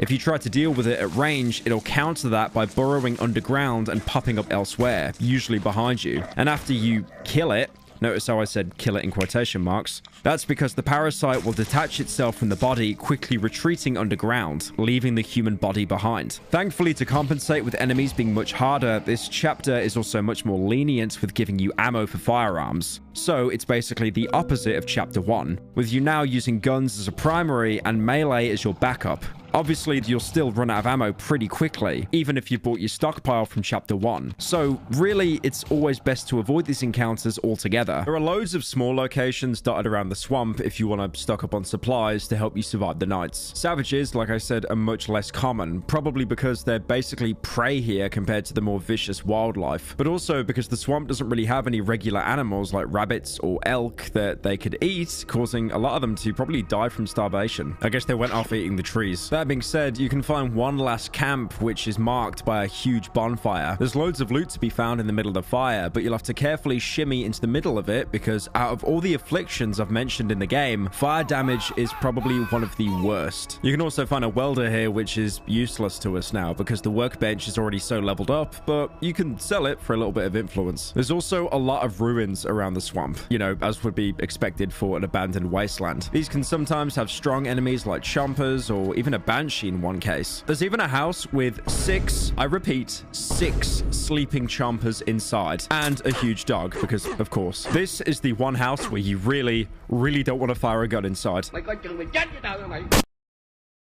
If you do choose to risk it, there's a ton of valuable items like fabrics, military flashlights, and even ammo, but it's probably less ammo than what you used trying to get to it. Meanwhile, the house with the Banshee has another set of pliers, so you can further upgrade your workbench. Once you do, you can craft 2 more weapons. Firstly, the double-barreled shotgun. Functionally, it's exactly the same as the single-shot shotgun, but now you get 2 shots. See this? This is my boomstick! But also a double-barreled shotgun in a horror game. That is really cool. Thankfully, I do want to confirm as well that the double-barreled shotgun has a really satisfying noise when you fire it because a lot of games, they just don't seem to make shotguns sound cool.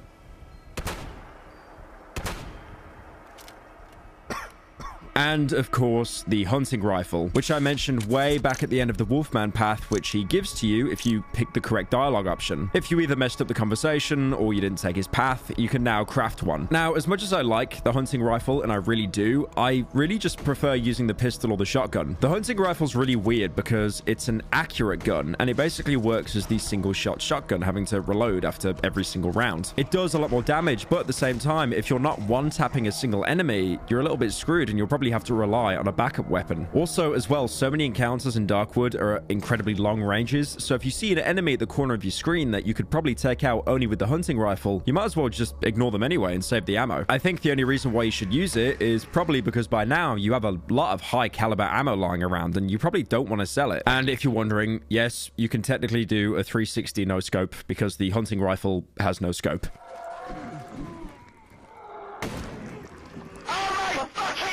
Some more small locations you can stumble upon are various marked sites drawn by savages. Unlike the dry meadow markings, you can find more than just lines on the ground, as there'll usually be a corpse nearby. Someone has placed some white mushrooms around the body. The two largest ones have been carefully inserted into the dead man's eye sockets. Hundreds of dead insects lie scattered around the body, but they didn't just die here. Someone has carefully prepared this scene. A giant dead centipede has been placed on the dead man's face, along his nose. The body is completely overgrown with roots. A dead lizard protrudes from the corpse's mouth. Judging from the stuffed cheeks and neck, more of them can be found in the throat. These descriptions might sound somewhat familiar because each of these corpses actually represents the new enemies in this biome. The mushroom corpse is the mushroom man, the man with the insects is the centipede, and the man with the lizard in his mouth is the swamper. There's even a pile of butchered dead bodies that you can find representing the human spider. And since we know the markings come from savages, it seems like they're worshipping these abominations, if not indirectly creating them, possibly as some kind of ritual to commune with the forest. You can also step into one of these markings just like back in the dry meadows, and again you'll start hallucinating. Though now you won't see the bunker door, instead some sort of structure made of metal beams. We're not sure yet what this might be referencing, but if we're hallucinating, then it's probably going to be important. Aside from cool lore locations, most of these smaller locations are generally just out to get you. Some places will feature dense clusters of trees, reminding you that you're still in a forest, if you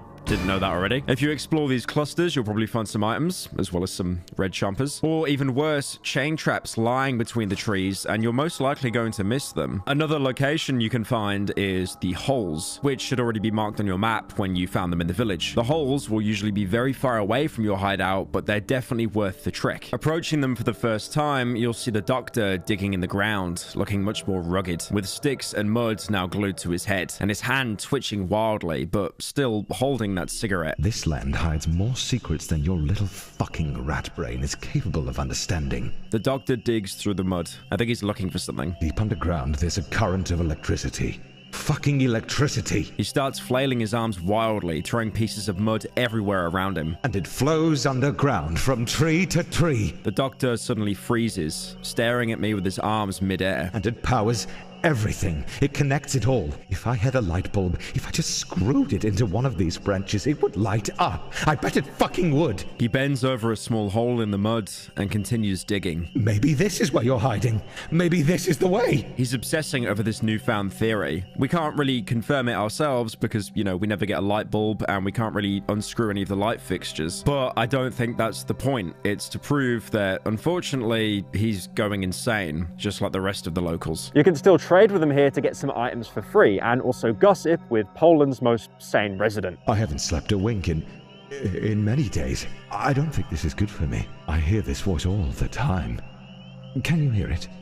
A heavenly voice. The doctor stares right into my eyes. Mud drips from his face. He hasn't blinked in over a minute. No, you don't. Why would you?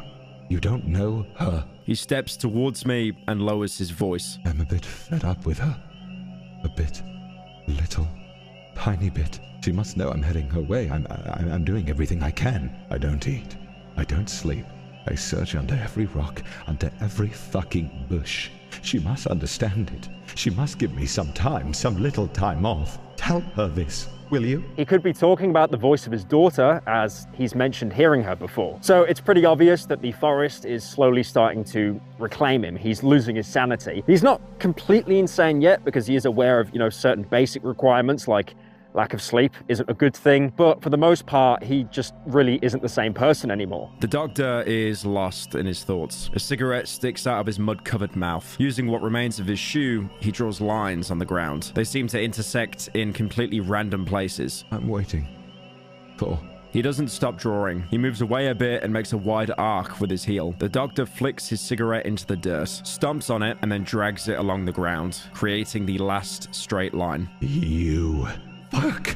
Drawing was never my forte. He's now drawing intersecting circles on the ground, just like the savages did. It might be obvious to say now, but the doctor is slowly turning into a savage, even going so far as to glue sticks onto his head, like the antlers that many of them use. It's not surprising. I mean, he was already desperate before coming to the swamp, and since the forest clearly has much more influence here, he simply couldn't resist its pull. But that being said, you can still gossip with him one more time. Can you hear the trees sing? They're calling us. They're showing us the way. They're showing us the way at the same blocking it. I can't understand it. He kicks a stone. Are they trying to tell us something? Are they trying to put us to a test? I don't know. Maybe they're lost too and don't know what to do. He shakes his head, dispirited, and goes silent. After a long pause, he turns towards me. His glasses are so dirty, I can barely see the eyes hiding underneath. I see you haven't regained your speech. You need to find another doctor. He still remembers who he was, but now his mind is more occupied listening to the trees than healing anyone. There's no way to help him snap out of it, so we're stuck watching someone we got to know, fairly well, to the point that we basically saw life through his eyes, now devolve into a raving madman. The line he says, though, talking about speech, is actually really interesting, because if you've paid close attention to the dialogue throughout the game, we actually haven't spoke to a single person. We've kind of just heard them ramble, and maybe we'll get the option to nod or shake our head, but that's pretty much it. Any dialogue we get from the actual protagonist is either thoughts in his own head with dialogue at the bottom of the screen or journal entries. We actually haven't said a proper word the entire game. After you finish with the doctor, you can actually check the location out. Walking into the house, you might be confused why I said the place is so critical for progression. I mean, there's barely anything here, just some holes in the ground. But there's apparently someone sitting in one of them with what the protagonist describes as a mud-encrusted man with a long beard. We can't talk to him or interact in any way, but he'll always be there, just watching.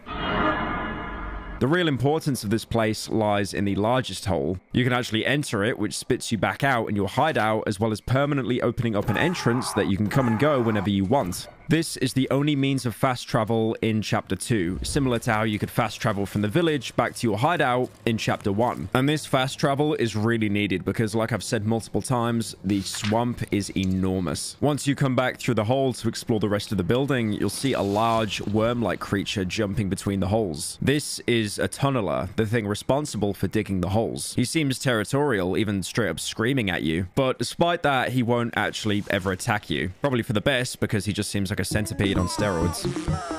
Aside from the little guy, you can find a crate here with yet another set of pliers. So now you can finally upgrade your workbench to the final level. Now, you're probably thinking, what kind of game-breaking weapon am I going to get now? I've spent all this time collecting toolboxes, welders, pliers. Hello, everybody. What is the game going to reward me with? Well, apparently not much. Well, firstly, you get the pump-action shotgun. It functions pretty much exactly the same as all the other shotguns, but instead of holding 1 or 2 rounds, it can now hold 8. And the gas tank, which is an explosive barrel, except it just farts as well. Thing is as well, you could have just bought this from the trader back in Chapter 1 or the 3, and it only costs 50 rep, instead of having to spend precious scrap on a workbench. The pump shotgun, on the other hand, is, it's pretty good. 8 rounds is insane, but the thing is, ammo is so scarce, you probably won't ever have that much ammo to fill up the entire magazine. Now that the shortcut is unlocked, it's time to finally get that oxygen tank. Following the cripple's advice, we head over to the elephant's cottage, which he, of course, shown us the way to. If you somehow managed to forget about it completely, the protagonist even made a journal in his entry to remind you. The old man advised me to find the elephants and obtain an oxygen tank from them. It will help me pass the flooded cellar corridor. Supposedly, they live in the part of the swamp. Arriving there, you'll have your third encounter with the doctor. He now looks like a full-blown savage, with the top of his head caked in mud and twigs placed on his forehead looking like antlers. If last time he was already gone beyond saving, now he's pretty much devoid of all humanity, leaving only a blank shell of the human that he once was. The doctor turns his mud-covered head towards the sun and freezes. He then spreads his arms along his sides. A chunk of mud falls down from his exposed tongue. He chews it slowly and swallows with satisfaction. You can gossip with him as well, just to find out how bad he's really gotten. The doctor puts the muddy hand into his mouth, grimaces, and pulls out a yellow tooth. He puts it into the pocket of his torn trousers. The tooth falls through a hole. He does not notice this. The doctor begins staring at a nearby tree trunk, paying no attention to the blood flowing between his lips. The doctor glances at me, his head tilts sideways, lost in thought. After a moment, he extends his hand towards me, as if wanting to grab me by the throat, but stops halfway. He freezes. Slowly, he bends down and grabs a thick branch from the ground. He starts biting the bark off it. He swallows the bark with effort, but also great satisfaction. He places the stick among the other ones sticking out of his mud-covered head. This might point to the doctor still retaining at least some information before his transformation. Hello guys, here is the tutorial on how to become a savage from the hide in darkwood. stopping himself from attacking us supposedly because he remembers that we did spare his life. But apart from that, he really is just a regular savage now, eating bark off random branches. Despite all this, he does make one coherent sentence. The doctor approaches me. I can feel him embracing me. I hear his hoarse breath and smell his odor. I hear his whisper. Soon. Very soon. Not long from now. He clearly has some sort of end goal. So far, it's been going back to his family, but we have no indication that he's any closer to escaping the forest than we are. And now he's fully succumbed to the plague. It's more likely he's talking about something else entirely. This is the last time we see him. After this, he disappears completely with his fate left uncertain. Although it's most likely he transforms into a savage completely. It's also worth mentioning that the places we meet him aren't actually static, but rather they depend on which major locations the player visits first. So you could meet him in totally different locations, or maybe never even meet him at all. Going through to the elephant's house, the first thing you'll notice is how many bear traps there are on the lawn. Seriously, it looks like someone put cheat codes in or something. Like, there should not be this many bear traps. I don't even think you can get this many if you harvested every bit of scrap in the entire game. The cottage is surrounded by a barricade made out of old furniture and rusty barbed wire, probably stolen from some fence. Whoever lives here has obviously taken security first. But can you really blame them? I mean, the swamp biome is pretty hard to survive in. I don't even think it's an overreaction to place around 300 bear traps at your house. There's also some growths around the perimeter to help you see. Since walking through the grass blind will probably end up with you stepping on a bear trap every 5 seconds. Reaching the entrance, you'll realize that once you're inside, you can't actually enter any of the rooms yet, and someone behind the metal door will call out to you. Someone is behind the door. Can you hear it? Shh! Hey you! What are you looking for here? You're not from this goddamn village, are you? Prove you're a good man. Fix our generator and I'll open the door. It costs 10 metal scrap to do so, which is pretty expensive. But ironically, if you actually go around and scrap pretty much all the bear traps, you'll have more than enough. So by fixing their generator, you're taking out all their outside defenses. But thankfully, they don't really seem to notice or mind. I've got a bit of a game theory that when the devs created this house to show that the people inside were very defensive, they set up bear traps everywhere. But then later, they probably put in the quest to fix the generator with said scrap metal, you know, just so you don't get a bunch of stuff for free. Again, these devs, like, they don't want to give away free stuff, believe me. Before entering, you can also see that there's flowers spread around near the entrance to the cottage, with the protagonist commenting that an intense smell of flowers fills the air. Once the generator is repaired, the person inside thanks you. You can come in. Walking in, you'll see that it's actually a group of people, a parent and some kids. These are the elephants, and they're called that because of the gas masks they wear. The air hoses looking like elephant trunks. They're also dressed in full hazmat suits, emphasizing how focused they are on protecting themselves from the forest, not even letting the air touch them, which means they could be some of the last people in the forest to be completely unaffected by the plague. The air is filled with a suffocating, sweet odor of rot. Who are you? The woman is wearing a heavy, ruined coat. Her voice is suppressed by the cracked gas mask she's wearing. Can't you speak? Did someone take away your voice? Two children hide behind the woman. The younger one eyes me nervously, cowering in fear. The older one just stands there, motionless. You're not from around here. I would have recognized you. We may keep to ourselves, but I know everyone here. I would never forget your mug. The younger child pierces me with its eyes. The steamed visor of his gas mask betrays his rapid breath. Your gob looks like that because of this fiendish air. Do you know? I bet you can't speak because you didn't keep your mouth shut walking through the woods. The trees and plains are simply beautiful here. The bushes bloom gorgeously at this time of year. But don't let the charm of this land deceive you. The devil lurks between the trees, and he gets through your mouth and nose. The older child's grasp on his mother's hand tightens. He does not lift his gaze from one of the hut's walls. And? You're just going to stand there? I know you want something. You're Leaper Demon. You are not getting anything from us. I don't trust you, you Leaper Gob. Do you hear me? I don't trust anyone who breathes this filthy air. The woman stares at me intensely through the cracked mask. Did you take my Marcin? Was it you who kidnapped him? Talk! No, that cannot be. The woman stares at the floor. Her greasy hair drops down on her mask. It's impossible. Stupid child. He went out and never came back. He was on about how his granny will take him mushrooming. I have no idea where he... I told him he cannot go outside. I told him the devil will find him, take off his mask, take him away. I would look for him, but... She lowers her head even more, as if observing the dead flies stuck to her coat. You want my trust? Bring my Marcin back.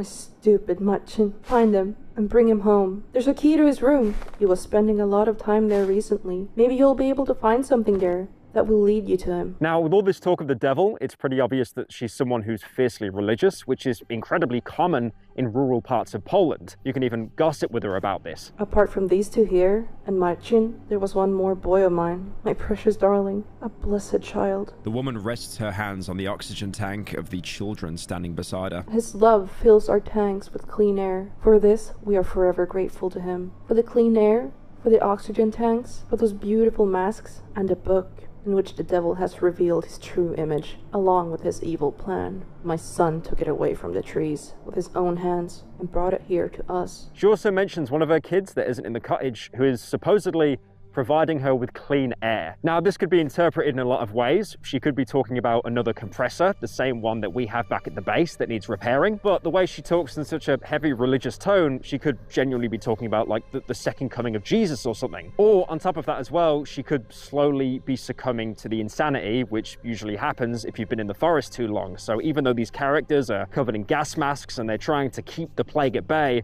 it's obviously still not working. Coming back to the dialogue, you can show the mother the photo of the road home. I remember this road. The wood devoured it about 3 years ago. It used to lead to our village. I walked it to school. The road home. My road home. Just more confirmation that we're on the right track to finally getting out of the woods. You can gossip with them some more to hear one of the children start saying a rhyme. The youngest child, hidden behind the woman's back until now, finally finds the courage to make a small step towards me. One little bear ate a bowl of soup. A faint voice can be heard. Then another bear came and... Quiet! The woman smacks the boy on the back of the head. The punch is so hard the hood of his rubber cloak lands on the mask's visor. No. Not in front of this stranger. For some reason, the mother thinks this nursery rhyme is important enough to stop her child from telling us, even using, traditional Polish parenting techniques to shut it up. This could mean that it might contain some sort of message that the mother doesn't want us to figure out, but there's no indication of what it could be without hearing the full rhyme. The mother can also talk to you about the savages visiting her home, which is probably the same reason for the barricade and the multitude of bear traps. You're just like these lunatics who roam around the woods, searching for God knows what. There used to be more of them. Guess most of them starved to death. I remember when they appeared not far from here. Must have been around 2 years ago? Around 24 of them. They were led by these 3 weirdos dressed in old rags. They set up camp in the marsh. There, between the trees. They watched our house, stared right into my windows. The oddities. I thought they wanted to kidnap my children or harm them in some way. But when the night fell, I lost sight of them. There was no one there in the morning. 3 weirdos dressed in rags does sound familiar. You could even show her the photo of the 3 boys. The woman takes the photo and freezes. No, I don't know who that is. Unfortunately, she doesn't recognize them. There's also some conditional dialogue here. If you chose to give the key to the musician, but failed the train wreck dream, she'll talk about the doctor. I remember one loitering around here. He used to be a doctor. He would come to the village to treat people. Now he looks like an unholy pig, face smothered in shit. Dressed in rags, the devilish disease finally gets to everyone. You better watch out, or you'll lose your mind too. He left towards the part of the swamp. It looks like the doctor is turning into a savage whether you took him along with you or told him the bunker location by failing the dream. The mother will also point out as where you can find him, but that's something I'll get to later. You can also get some more gossip about another character. Something exploded in the part of the swamp. Made the ground tremble. Devil knows what it was. I see you're curious. Investigate it. If you have a death wish, I think it happened in the junkyard. We haven't yet seen an enemy able to cause an explosion this loud, and we haven't seen any evidence of the forest, spontaneously combusting. So maybe there's someone sane enough to be able to craft explosives at the junkyard? Scotland! It seems necessary to head there anyway, since we do need parts for the compressor, like the note back at the hideout suggested. But this, if anything, just makes things more interesting. We already have the cottage near the junkyard marked on our map from the note back in the hideout. But if we didn't find it, at least the mother points us in the general direction of where the junkyard could be. Now, first of all, we have to gain the mother's trust. And the only way we can do that is by finding her child, Marcinek. You can first visit his room using the key that she gave you. Inside, you'll find some of his drawings depicting mushrooms, as well as people with mushrooms on their heads instead of hair. I'm pretty sure, if anything, my stream chat would make me believe that this is a reference to my haircut. There's a pile of clothes you can search with a single odd-looking mushroom inside. I think there might be some emphasis on the kid going somewhere related to mushrooms. I don't know. Maybe the devs are just trying to point us somewhere.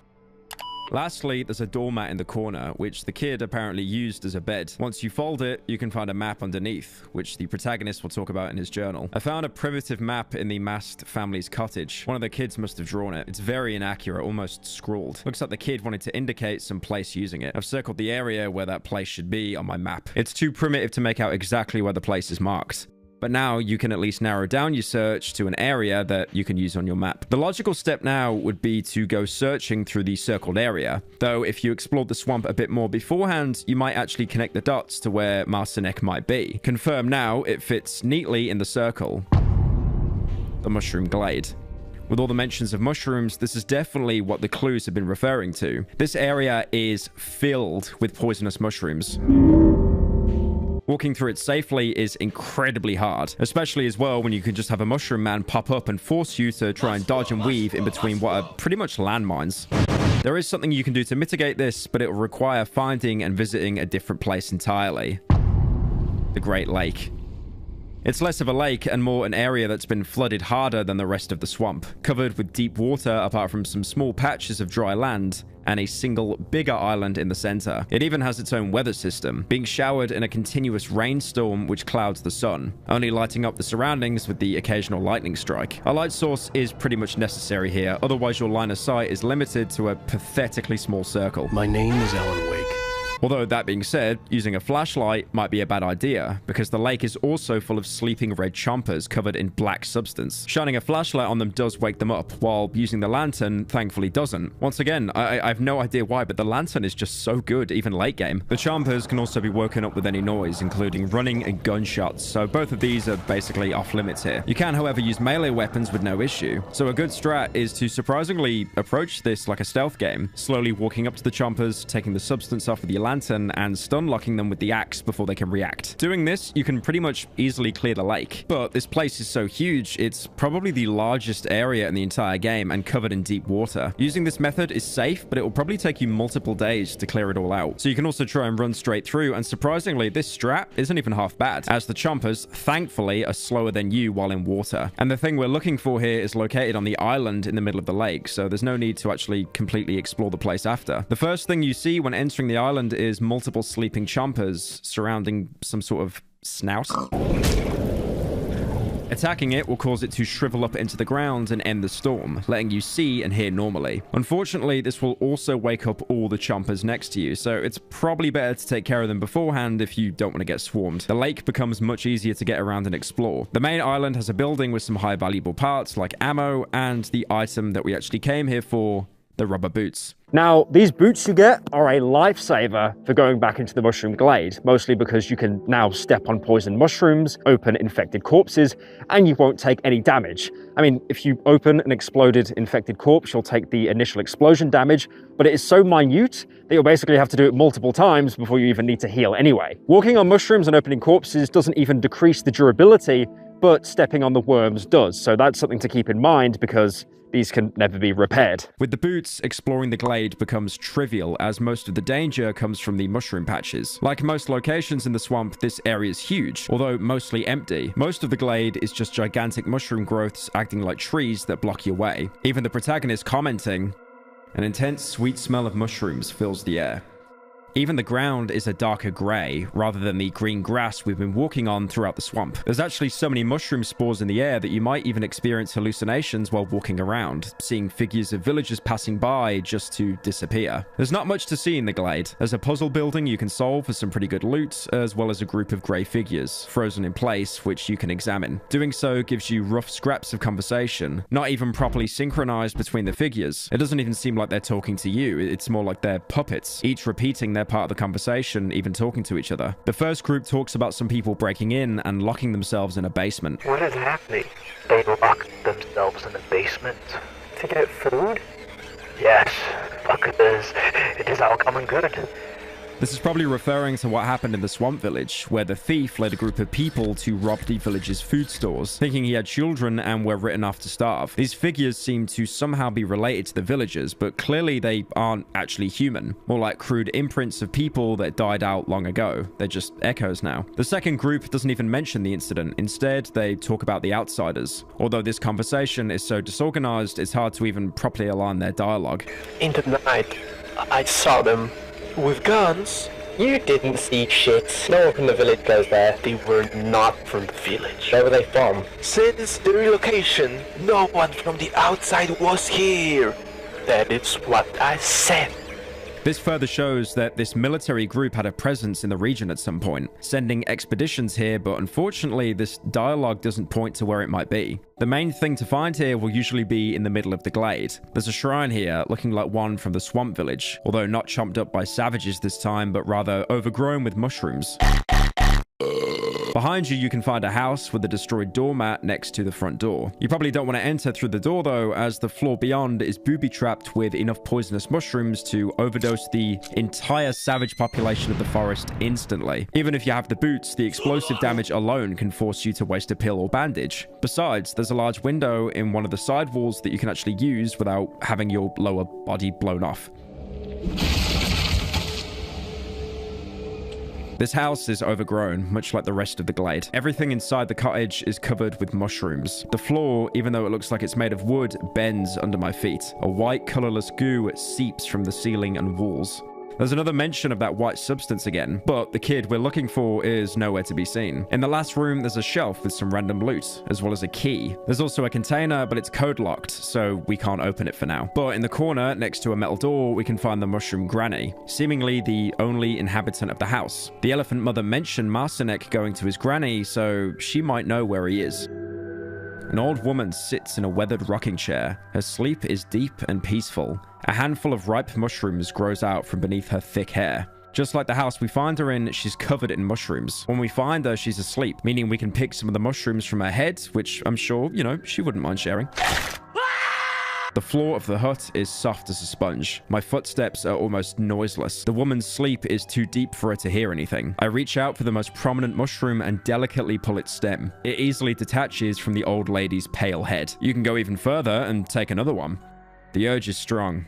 I reach for another, bigger mushroom. It looks so tasty. It resists a bit when I try to pull it out, but I finally managed to do it. And if you're feeling extra brave, you can take another one. Now I reach for an exceptionally shapely specimen, growing from the very top of her skull, but it resists firmly. Despite the sudden jerk, the old lady is still asleep. You can put some more force into it if you really, really want that mushroom. The mushroom shows resistance, but after a moment I pull it out, together with a piece of the woman's skull. Her head drops to her chest, and the slimy contents of her skull start to ooze through the opening. At this point, the only next step you can take is to eat the old lady. I slowly bite into the woman's body. Her nose is soft and juicy. I don't feel a single cartilage or bone, only the delicious, sweet taste of delicate mushrooms. A white goo seeps from her body and flows down my coat. I cannot contain myself. I must eat her whole.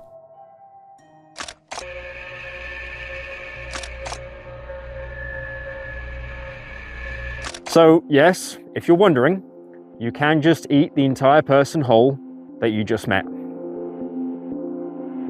Now, this is very in character for the protagonist, who's been injecting himself with mushrooms the entire game. But still, only the most deranged of devs could put in an option like this. And I mean, they're Polish, so it all checks out. It's funny as well, because another game that I covered, Cruelty Squad, did actually have a feature where you could cannibalize people. But the dev, Ville, was actually so surprised that people would take that option. And you could only get that option if you played terribly at the game to the point you were on the lowest difficulty. But here, you're just given the option outright. Who on the team had an obsession with cannibalism, because that is a very common theme throughout the game? I wouldn't say common. I recollect that there's this mushroom granny, who you can eat. Yeah. But she's not a human being. She's a mushroom, right? So there's no cannibalism here. That sounds like a bit of a cope, to be fair. It's like, she's made out of mushrooms, it's fine. There's also the jars with human meat in the village. Yeah, that's fair. But I don't recall... I feel like I'm in like an O.J. Simpson case. Like, that's fair. I mean, maybe I killed her. But I will say Arthur. He's not here, so whatever.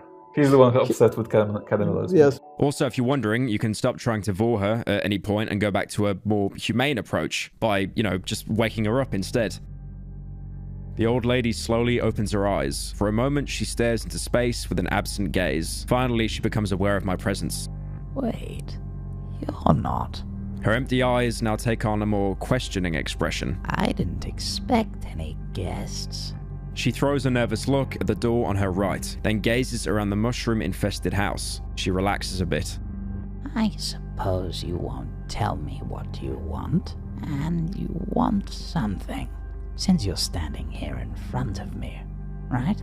You can either do nothing or point your finger at the metal door, though whichever option you choose, the granny will still dismiss you. It's the door to my chamber. There's nothing that would interest you there. The old lady puffs her cigarette. Come back when you remember what it is you want from me. To get her to even talk to you, you'll have to tell her what you want, except you can't talk. But thankfully, you can show her items. Like all the characters before, you can show her the photo of the road. The old lady examines the photo. Her thoughts wander far away. I remember cars driving along this road, and then they closed it. They set up a fence and a gate. Both the fence and the gate got devoured by the woods eventually. I think that's how it was. Once again, talking about how the area was quarantined, closed off from the world before the forest could even encircle it completely, all just to prevent it from spreading. You can also show her the photo of the 3 boys. The woman takes the photo into her hands. Lovely boys. All they have left is their father. She must have seen them before, but there's not much confirmation here that she was related to them more than just knowing their family. To get the mushroom granny to understand what you mean, you'll have to show her the drawings from what you got in the kids' room back in the swamp cottage. Unless, like me, you forgot to do that. Then you'll have to trek all the way there and back again, wasting an entire day just to fetch a piece of paper. You can show her the drawings now, but what happens next depends entirely on the choices you made back in Chapter 1. Again, like I've said so many times, choices you make earlier on in the game will have huge consequences later on. You might remember talking to the musician in your hideout, and him talking about the villagers coming down to the swamp as a last resort after you killed the sow, their only food source. This affects the granny, since, as you might already know, if you cannibalized her earlier, she's made out of tasty mushrooms, and now a horde of starved villagers is camping out nearby. Yes. You're his father? Or brother? He came here a few days ago. He was very nervous. He hid in the corner and stayed there for what must have been the whole day. He relaxed in the end. I think he likes it here. I like when he's around too. He enjoys drawing, although his drawings are not very childlike. The woman casts a nervous look at the small window overgrown with mushrooms. This forest is not a place for children, nor old people. It's a place for the likes of you. I saw some villagers through the window yesterday. They were hiding. Right there. The woman raises her hand with great effort, pointing to an unspecified place with her trembling finger. They were hiding, but I have a keen eye. Despite my years, I saw their hungry, hollow eyes. I know what's on their mind. They want to devour me.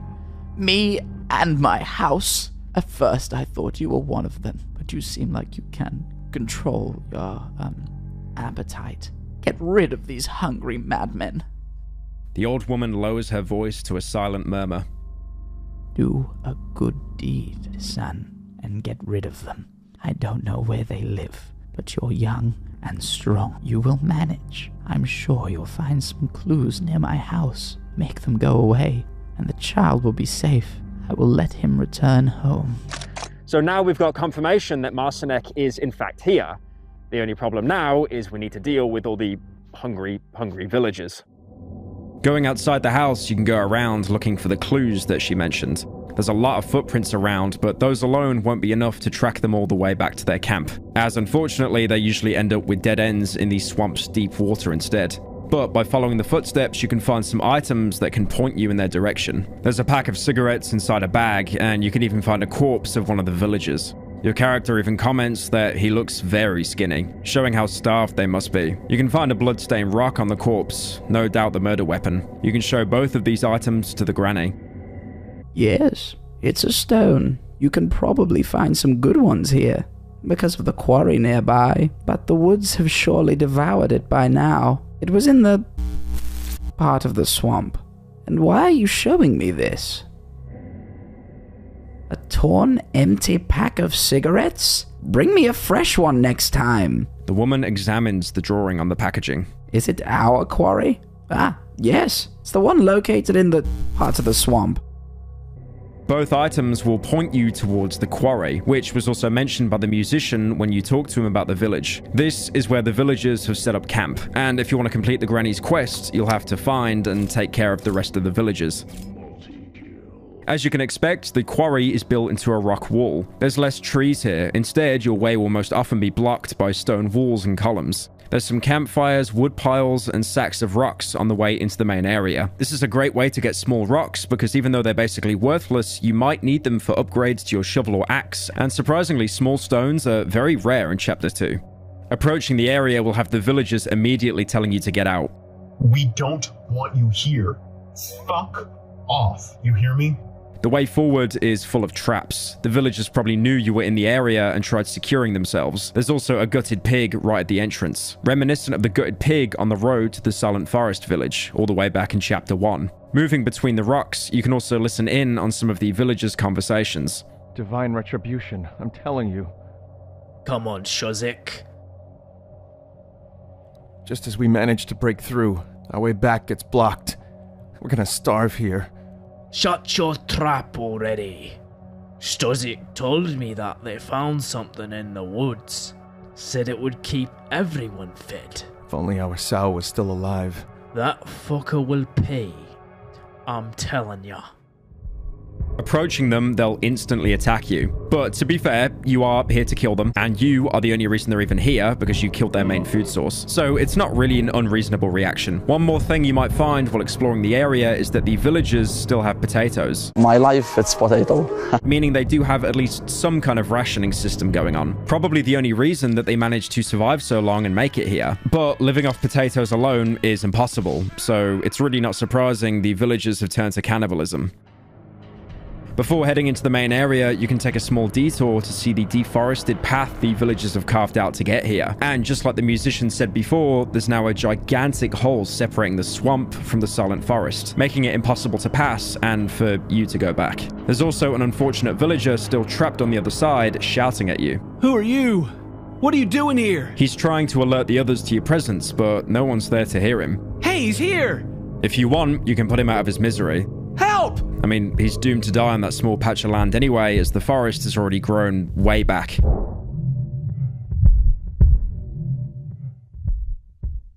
When passing through the main entrance, you might notice a huge boulder hanging over the passage, held up by a couple of logs. Once you enter the camp, you'll see that some villagers are lying down, curled into the fetal position. They're infected, so even if somehow there was a reliable food source in the swamp, these guys really wouldn't have had a chance to make it. The more healthy villagers are gathered around campfires, and once they spot you, they'll grab their pitchforks and try to murder you for condemning them. If you want the villagers to leave the mushroom granny alone, you'll have to kill all the healthy ones in the camp. The sick ones will definitely die soon anyway. They can't really endanger the granny. Alternatively, you can go back to the entrance, and if you look at these logs holding up this boulder, they look pretty flimsy. So a couple of strikes with your axe and the rock will come tumbling down, blocking the entrance to the quarry and sealing off the villagers in a stone tomb forever. You might also want to make sure that you run outside the quarry before the boulder drops. This is something even your character will comment about when he's breaking the supports. The boulder might fall down any minute now. I must be careful not to trap myself in the quarry. However, if you manage to somehow avoid every single attempt the devs made to, warn you to not stay in the quarry when you knock out the platform. I mean, look at this. Even if you knock it, it actually takes a couple of seconds to fall. But yeah, if you're on the other side, then congratulations. You have now just soft-locked yourself. There's no way to get out legitimately because you can't turn the gun on yourself like in DayZ. So you'll have to reload a save and lose a bit of progress. Thankfully, I think the devs did accommodate people that were this stupid to ignore all the warnings because even though the game auto-saves every 5 seconds, it doesn't actually save when you knock out the platform. That is, unless you're on the hardest difficulty, then you're probably going to have to save scum. Even though the boulder is much easier and it feels cleaner because you technically don't get any blood on your hands, it feels much worse than just killing them outright. Death by starvation is incredibly painful, not to mention leaving them with the infected villagers which are slowly transforming into red chompers. The villagers will die either way, but honestly, again, it probably is better to mercy kill them, because if you don't, they'll slowly starve to death, turning against each other, and then fade away into nothing, but incredibly slowly. Coming back to the granny, she'll have the reward waiting. The old lady smiles, revealing her white, toothless gums. She leans in her armchair and grabs me by my hand heartily. I feel a white goo seeping from her hand, smelling of mushrooms. You're a good man, Sonny. The woman produces a small key from under her skirt. Oh god, I want that, bro. The hell? Here, take the boy to his family. He will probably be safer there. And come back tomorrow. I'll give you a beautiful gift for the trouble. She'll now give you a key to the next room. Talking to her later, she'll even give you a gift. Hello. I barely see her smile through the cigarette smoke. I made this for you. Here you go. The woman grabs a thick woolen sweater from behind the chair and gives it to me. Winter is coming. May it serve you well. The reward you get is the sweater, which is the single best piece of armor in the game, mostly because the only other armor you get is the light armor. Just don't ask how this thing can block entire chomper attacks. It doesn't make sense, but I don't care. Its description states it prevents bleeding, and although that status effect isn't actually in the game, apparently remnants of it can still be found in the game files, so it could have just been a mechanic at some point in development. The sweater is slightly better at blocking damage than the light armor, but once it wears down, it's impossible to repair or to get another. Still, it's a nice reward to get on top of the key that you actually, need to progress the game. The key she pulled from under her skirt. Jesus Christ. But completing the quest isn't the only way to get the key. You could just eat her yourself, like you could when she was sleeping earlier. Although doing it now will make an already fucked up concept even more disgusting. I lean towards the old lady. The sweet fragrance of mushrooms overwhelms me. I have to eat her. What are you doing? Leave me be! Go away! I bite into her body. The mushroom juice squirts onto my face and clothes. I feel the woman's feeble hands trying to push me away, but they're too weak, and my hunger is too great. She kicks about only slightly when I bite into her face.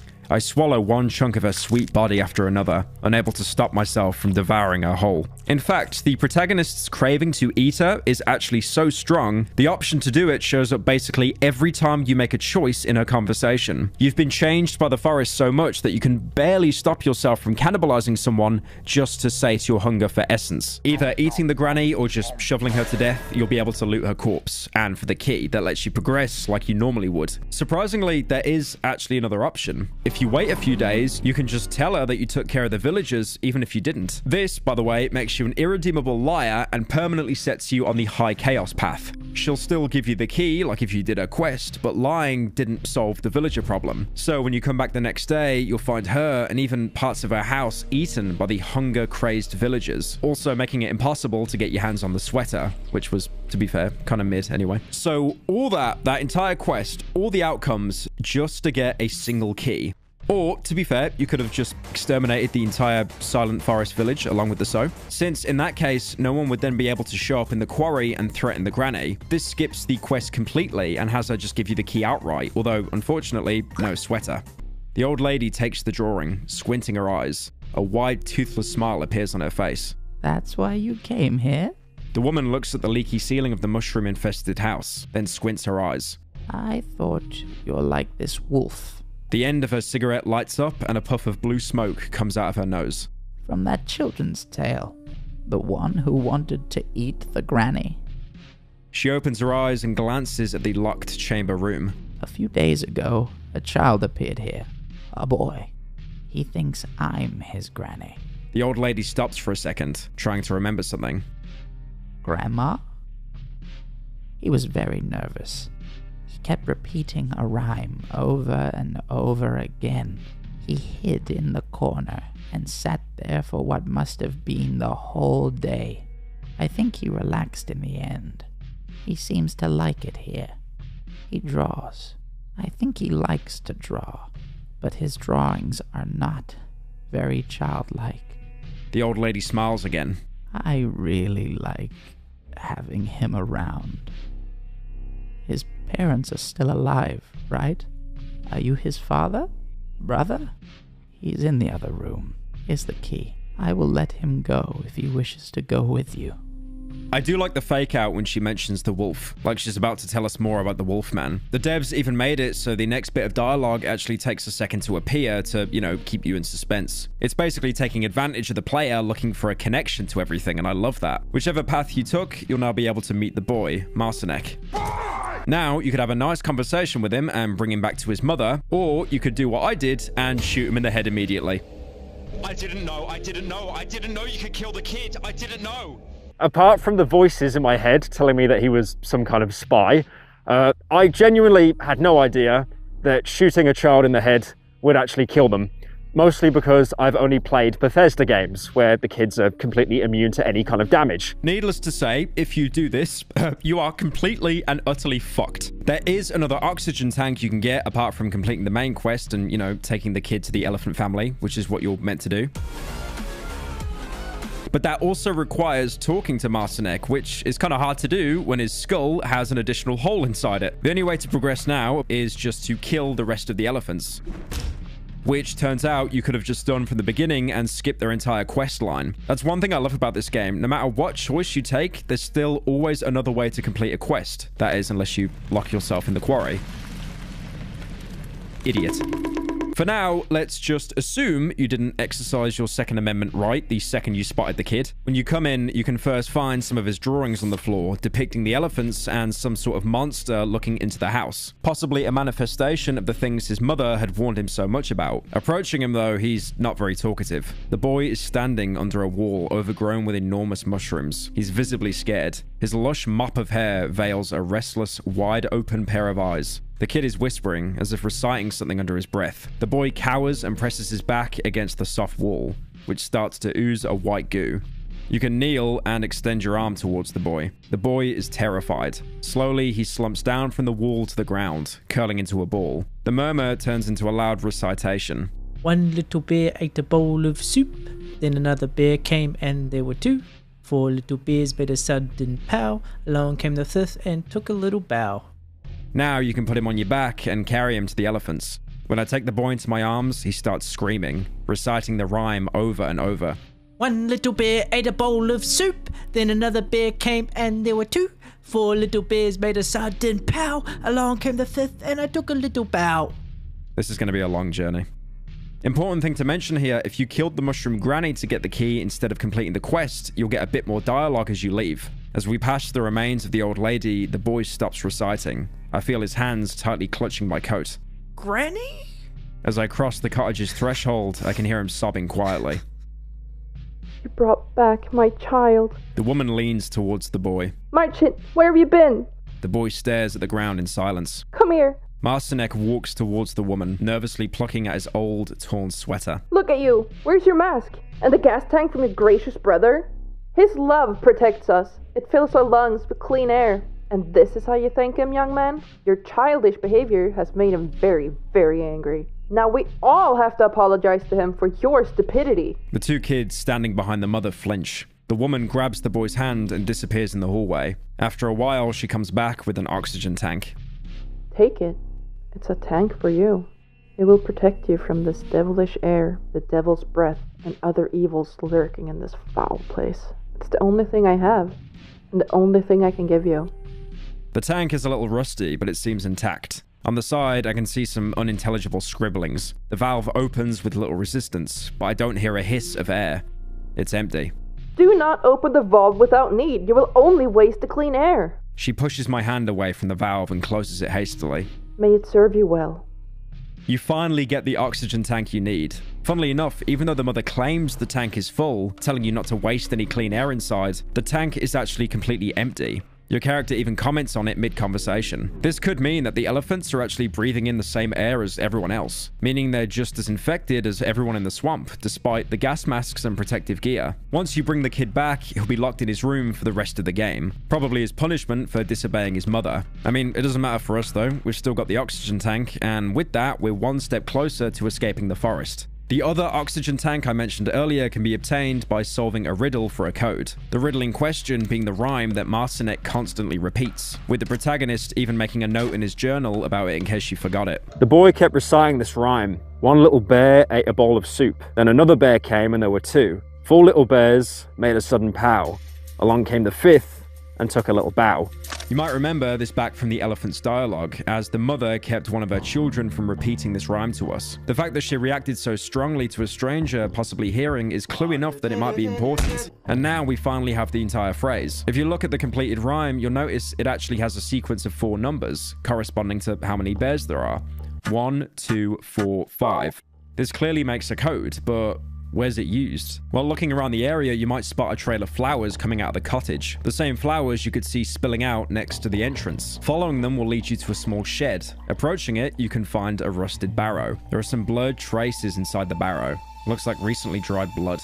Next to the barrow is what looks like a freshly dug grave. This actually isn't the only one in the swamp, as you can find similar ones all across the map. You can even use the shovel to dig them up, which will usually get you some random loot. This grave is different from the ones you'll find outside though, as looking through it, you can find a body holding an underground key to Bunker 21. Whoever died here must have also been a member of your organization. If they had that key, maybe you even knew them before you were stranded here. Unfortunately, the key is basically useless now. We can't go back to the dry meadow anymore. Even the description says so. Key to Tunnel 21. Another one. I don't think it's going to be of any use. I got the keys now. Besides, we're so close to leaving the forest, if we really chose to go back now, we'd basically be undoing all the progress we've made so far. Whoever dug this grave probably used the barrow to transport the body. So despite the obvious connection to the elephants, it could have been anyone, and there's nothing else pointing to them being murderers. Seeing as the bloodstains on the barrow are recent, the person buried here could have came here with you. The time frame fits, and we haven't seen any other outsiders coming in after us. Looks like we were the only ones to make it after all. Going into the shed, your character will comment about the flowers. The floor is covered with flowers of various colors. Some are fresh, the rest must have been lying here for some time.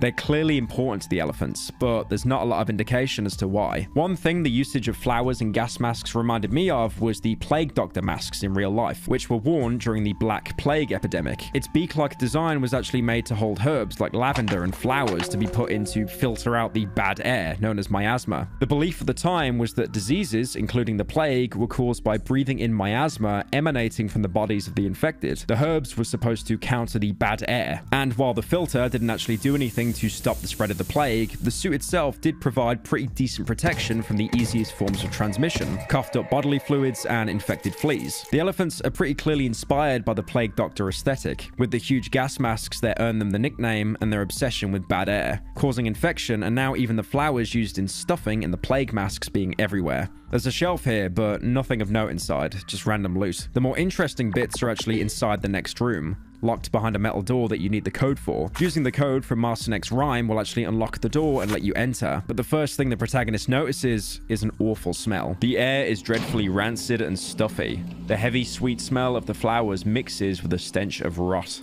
Next to the entrance, there's a crate, and believe me, it makes solving that riddle very, very worth it. Inside, you can find some extremely precious loot, like a bolt handle, long barrel, and a tubular magazine, as well as 2 weapon parts. This is well over 1,000 rep in total, and it's insane loot for a single container to have. There's also one more item here, a map pointing to a location called the radio tower. Going further inside the shed, you'll find a book on the table telling you more about the tower. The pages are glued together, creating a rotting chunk of paper. On the bottom of the note, it reads, Radio Tower, Door 21, 12 p.m. Kowalczyk, Trzeszkowski, Stelmaschuk, Zielinski. At the top, I can only make out the words, Devil Horns, Augur. This causes your character to make a note of it in his journal. I found an old journal in the elephant's cottage. Looks like it was written by one of ours. One of the notes mentions a radio tower and some downward passage. Might be worth investigating. According to the notes, the radio tower is located in the edge of the swamp. Now, this is huge because it does 100% confirm that we're part of an outsider group, and there's also another way to get past the tree without having to destroy it. Although at this point, it really is just easier to destroy the tree because we're doing the cripple a favor, and also there are other areas we can get access to with the repaired oxygen tank. On the other side of the room from the old journal, you can find the source of the rancid smell. There's a corpse lying in a bathtub, with oxygen tanks all around, as well as flies circling above. A decaying corpse, probably of a young boy. Looting the corpse, you can get an oxygen tank. This is basically the game's failsafe in case you glitched out and lost it, or, you know, killed the kid before talking to his mother, like, some people. This body probably belongs to the elephant's 4th child, the one that the mother basically revered as a god for providing them with clean air. He's been dead for a while though, locked in a shed to rot. The flowers spread around everywhere were probably brought here to fight the smell, and it looks like the elephants only really came here to refill empty oxygen tanks. It's really nice to know that in Poland, they use dead children's rotting corpses as air compressors. Although they probably don't breathe that air, you can't actually fill an oxygen tank with just free-flowing gas. Even if it comes from a decaying corpse, the pressure just won't allow you to suck enough air out to breathe. That's why we need a functional compressor to fill and use ours. The more likely theory is that the air tanks aren't actually used properly by the elephants, as plugging in a tank with uncompressed air into a sealed gas mask would probably just cause you to choke and suffocate. Notice how that would only happen in a sealed gas mask. Most likely their equipment is actually compromised and worn down by constant use in the forest. But the elephants believe that this works, and there's no option to confront them about that. But in reality, there isn't actually anything protecting them from the forest's air anymore. If anything, they're just as vulnerable as us, if not more so after being exposed to the aforementioned corpse. I like how the more I go on about this plot point, the less and less chance this video has of actually gaining any monetization at all. Back at the Mushroom Glade in Granny's house, you could find a key called the key on a key ring with the description. A colorless key. It feels soft to touch. There's a drawing of 3 flowers etched on the key ring. The flower etchings are actually something you might link to one of the houses in the swamp village. There's a house right behind the shrine which features a doormat with a flower pattern. There's a metal door inside though, preventing you from entering unless you have this key. Opening the metal door, your character will comment about the inside. Roots entwine the cottage's interior all the way up to the ceiling. In the first room, you can also find a bed. You can already notice a striking resemblance to Mushroom Granny's cottage. The room layout is exactly the same. The bed is in the same position as well. If you weren't convinced yet though, the next room contains the obvious giveaway. A fallen over rocking chair, looking just like the one we found the Mushroom Granny in. It's pretty much confirmed that this used to be her house, but why did she move to the glade instead? And why is the house there such a close copy of this one, aside from, you know, all the mushrooms? There's some more loot to find here, though somewhat hidden. If you remember the layout of the house from the glade, there was a stash in the place where the table is in the house. And sure enough, after you move the table, you can find and open the container. Thankfully, this one isn't actually code locked. Now inside, there's some decent loot, like a lantern and a shiny stone, but what's important are a bunch of paintings. They're all dated, with the oldest one being from 1972 and the latest 1979. It looks like Granny used to be an avid painter in the past. Looking through the paintings, most of them are just paintings of flowers with nothing of note, except for 2. One painting called Light from 1975, depicting what looks like a comet or a meteor, and her last painting from 79, which looks like another painting of flowers, but unfinished and uncolored. Alternatively, it could be depicting the white mushrooms that we find growing everywhere, but those don't grow nearly as high as the painting would suggest, so I kind of doubt it. That painting of a comet definitely stands out more, being unrelated to any flora unlike all of her other paintings. Another reason why this painting is so special is if you take the date from it, 1975, and use it as a code, you can actually open the container in the Mushroom Glade house. Although despite that, the only items you'll find inside are mushrooms, which, I mean, to be fair, is pretty fitting, seeing as the house just looks like an entire mushroom-fied version of the one in the village. But this pretty much ties both locations together even more, you know, in case you weren't sure about the connection yet. But unfortunately, as of yet, we're still not really sure what the painting is meant to represent. Next to the rocking chair, there's also a shelf you can loot. Inside, you can find a photo of a family depicting an older woman, probably the granny without the mushrooms, alongside a younger woman and a child. There's also a date in the corner, 1970. This photo is very, very important, as you can show it to pretty much all the characters connected in the village. First off, you can show it to the granny. My child. She went into the woods and never came back. I looked for her, but my legs don't work how they used to. You can also show this photo to the cripple. The cripple pulls the photo closer to his face. Poor woman. He points to the old woman in the photograph. She was left alone when her daughter lost it entirely and ran off into the woods with her kids. The old lady was devastated. I don't know what became of her. The lads would say that even with her legs not working properly, she crawled into the woods looking for her daughter. Yeah, that was around the time when our fields were getting flooded. Even a healthy, strong lad would have a hell of a task getting through all the water. Not to mention an old woman who could barely move. This is really weird. The granny just said that she would have gone after her daughter if she could, implying that in the end she decided against it. But the cripple is talking about it like it's already happened. There's no way she could have survived a trip like this, and yet we find her very, very far away from the village in a weird, squishy house. Again, we're one step closer to understanding everything, but nothing is actually concrete yet. There's one more person you can show this photo to, the elephant mother. That was a long time ago. A long time ago. The woman silently hands me back the photo. This confirms that she was in fact the young woman in the picture. Going off of the dialogue as well as previous gossip, we can actually build a pretty decent history of this family. Going back to what the cripple said when shown the photo of the 3 boys, we know the entire family was made out of the parents, 7 kids, and we also now know of the grandmother. At some point though, after the plague enveloped pretty much the entire region, the village starts to run out of food. And this is when the starvation begins. The mother takes the 4 youngest kids and runs away to live in the swamp cottage, isolating herself from the world as much as possible, going so far as to even wear a gas mask and even set up huge barricades just to separate her children from the dangers of the forest. The grandmother tries to follow her, but whatever happens causes her to show up in the mushroom glade as a mushroom-human hybrid, missing some of her latest memories. The father and the remaining children go on to live in a house where we see the photo of the 3 boys. After a while, the father starts to believe that his family had been written off to die by the village, and the rations they were getting just weren't enough for them to survive on, as they were so low that even the kids were getting sick. He, alongside a few others, tried to steal the food by breaking into the village's basement. Because of this, the 3 boys are thrown out of the village like the cripple mentions, and they're said to be roaming the woods with the savages. The father dies, either killed by the villagers for stealing precious food or starving to death alongside the rest of the village, after which all their voices are incorporated into the talking tree. Give us your lighter. Fuck off, man. With the cripple now being the only survivor. So the 3 children that were thrown out of the village ended up roaming with the savages. This is actually something the elephant mother said in previous dialogue. You're just like these lunatics who roam around the woods, searching for God knows what. There used to be more of them. Guess most of them starved to death. I remember when they appeared not far from here. Must have been around 2 years ago? Around 24 of them. They were led by these 3 weirdos dressed in old rags. They set up camp in the marsh. There, between the trees. They watched our house, stared right into my windows. The oddities. I thought they wanted to kidnap my children, or harm them in some way. But when the night fell, I lost sight of them. There was no one there in the morning.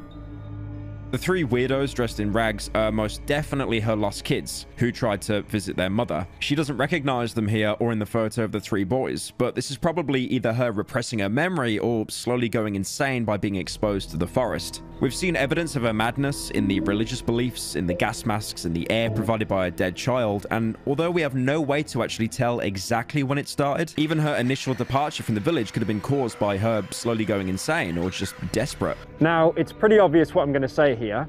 The 3 boys that left the village are the same 3 people that trade with you at the beginning of every single day. It's a little bit on the nose, but now we do have definitive confirmation of it. The 3 even have the characteristic look of branches and ad hoc clothes we're used to seeing from the savages. Although these guys are a little bit more dignified, you know, they're not covering themselves in mud naked yet. There's even some more proof coming from the gossip dialogue courtesy of the cripple. No one lives around here anymore. Everyone is dead. Only sometimes. The man lowers his voice. Sometimes I hear footsteps. They wake me up at night. The sound of bare feet against the floor. Bells sort of come out of nowhere. They move towards the trees, then come back. They pass me and fall silent. They're like a nightmare. A bloody nightmare. Bare feet are a pretty big characteristic of the savages.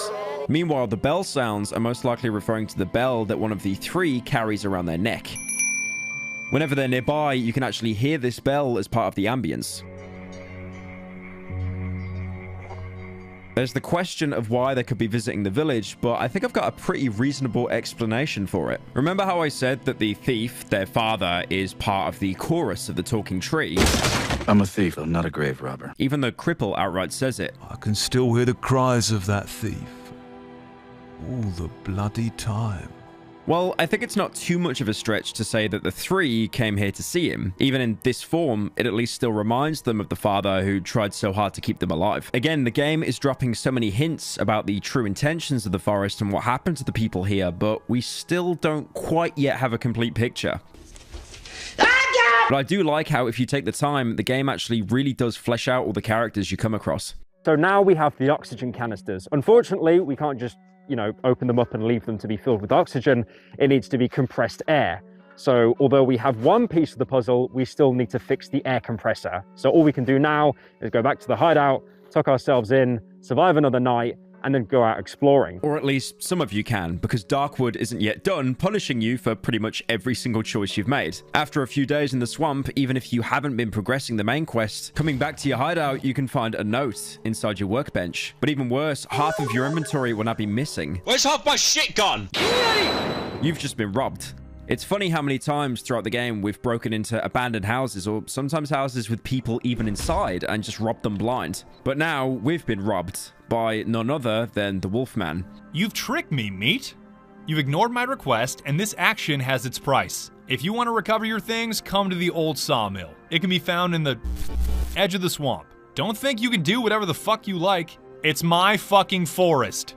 Once again, you're being punished for trying to take the moral path of not helping the homicidal furry intent on spreading misery to pretty much every single person in the forest. This encounter won't happen if you sided with him in Chapter 1, which is the easier thing to do, or if you killed him. But most players playing this for the first time probably won't do that, because time and time again, it's been proven that people will always choose the good path in video games, unless they're, purposely trying to do like a renegade or a negative karma run. And also, most players probably wouldn't have predicted that he would have came back anyway. That is, unless you cheated and read the wiki, which is an act so despicable, I can't stand for it. The Wolfman will take a lot of your items. This can be crafting materials, ammo, even entire weapons. And it really can shake the game up, because if you're prepared now in the late game, this could almost put you back to square one. Now, fortunately, he only takes items from your workbench, so anything you've kept on your person or, left around the base, maybe not in the workbench, will be left intact.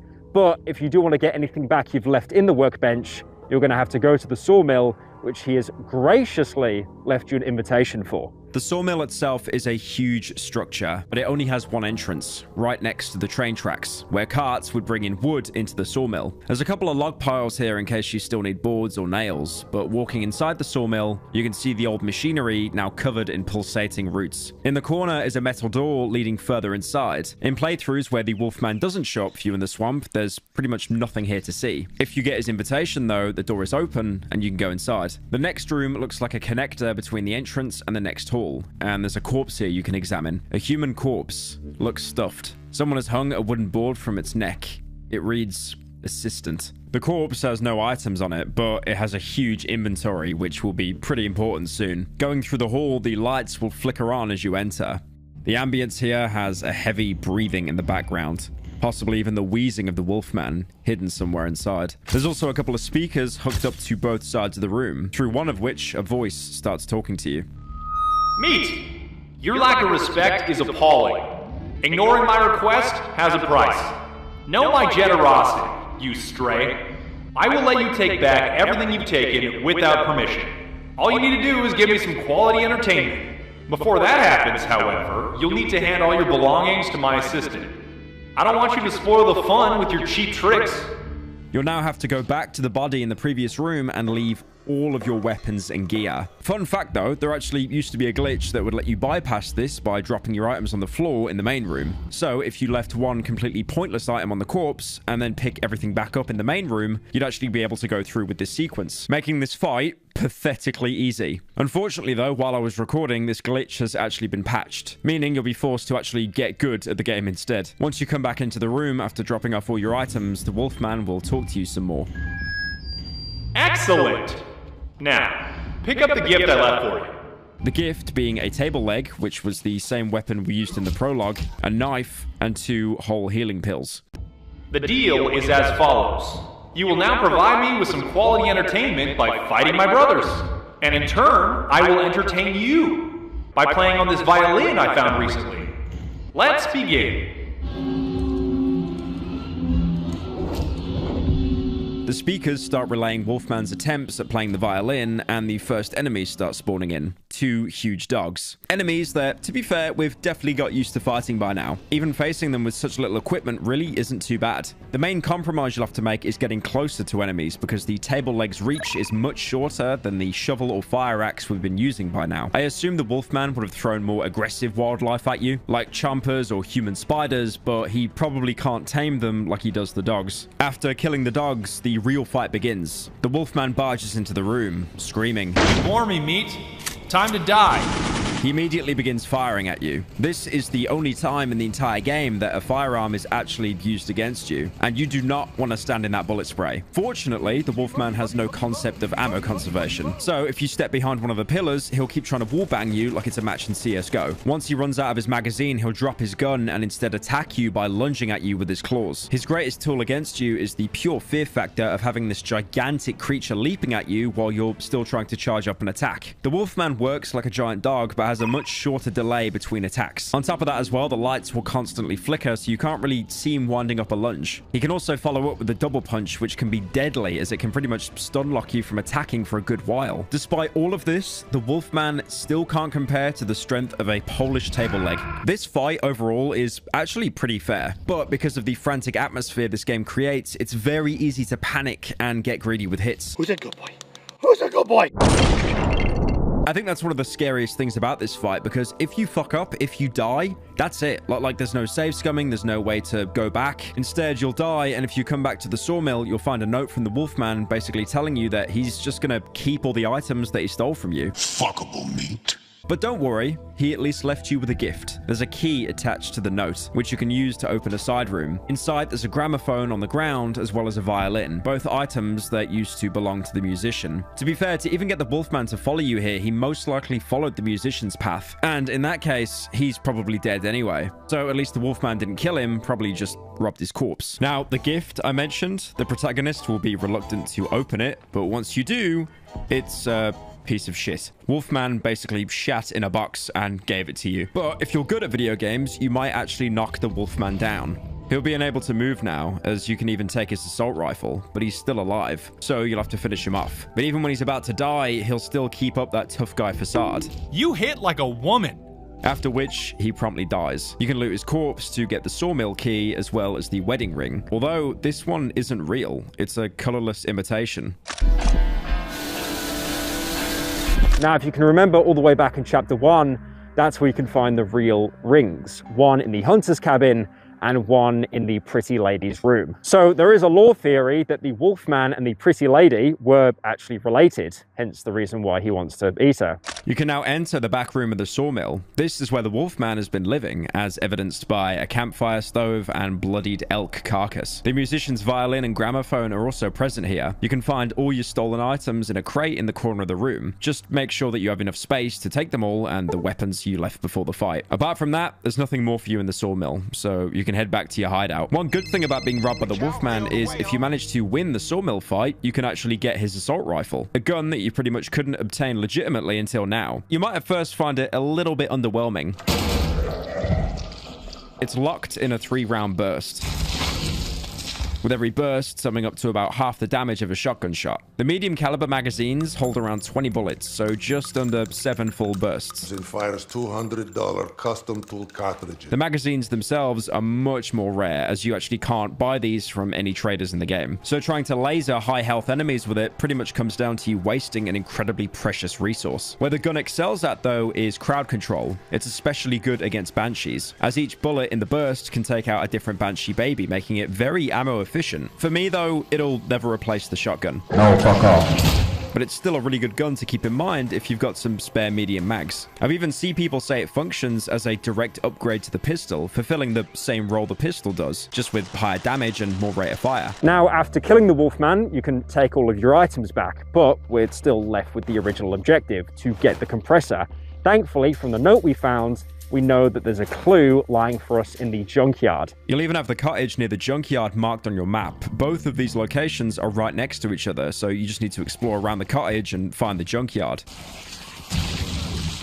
although the cottage itself is definitely worth exploring. The note you found before mentioned someone could be living here, and technically it was right. Approaching the house through a corridor made out of roots, you'll first see things that look like hybrids of snails and people. They'll speak to you in a distorted chorus, trying to finish each other's sentences but failing and repeating over each other's instead. Who are you? I'm here. Who are you? Trapped here.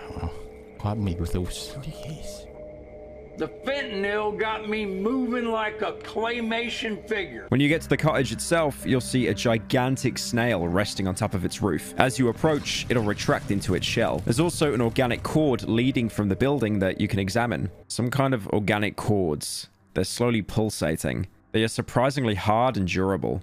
You can't enter the cottage itself because the snail's blocking it, but you can actually talk to the snail by breaking down a vulnerable part on its shell and going inside. Who are you?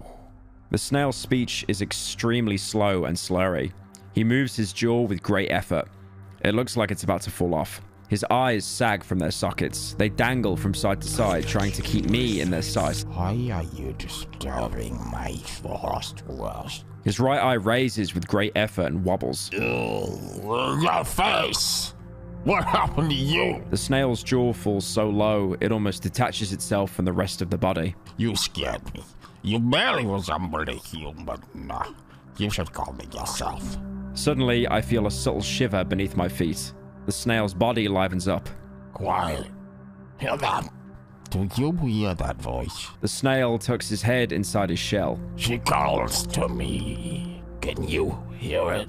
The snail falls silent for a longer moment. The inside of the shell is almost completely silent. She's calling me, and I'm here trapped, bound. The snail's body suddenly leans forward. The wooden construction of the cottage creaks under his huge bulk. I barely keep my balance. Cut me loose, please. I need to get out of here. If you will release me, I will leave.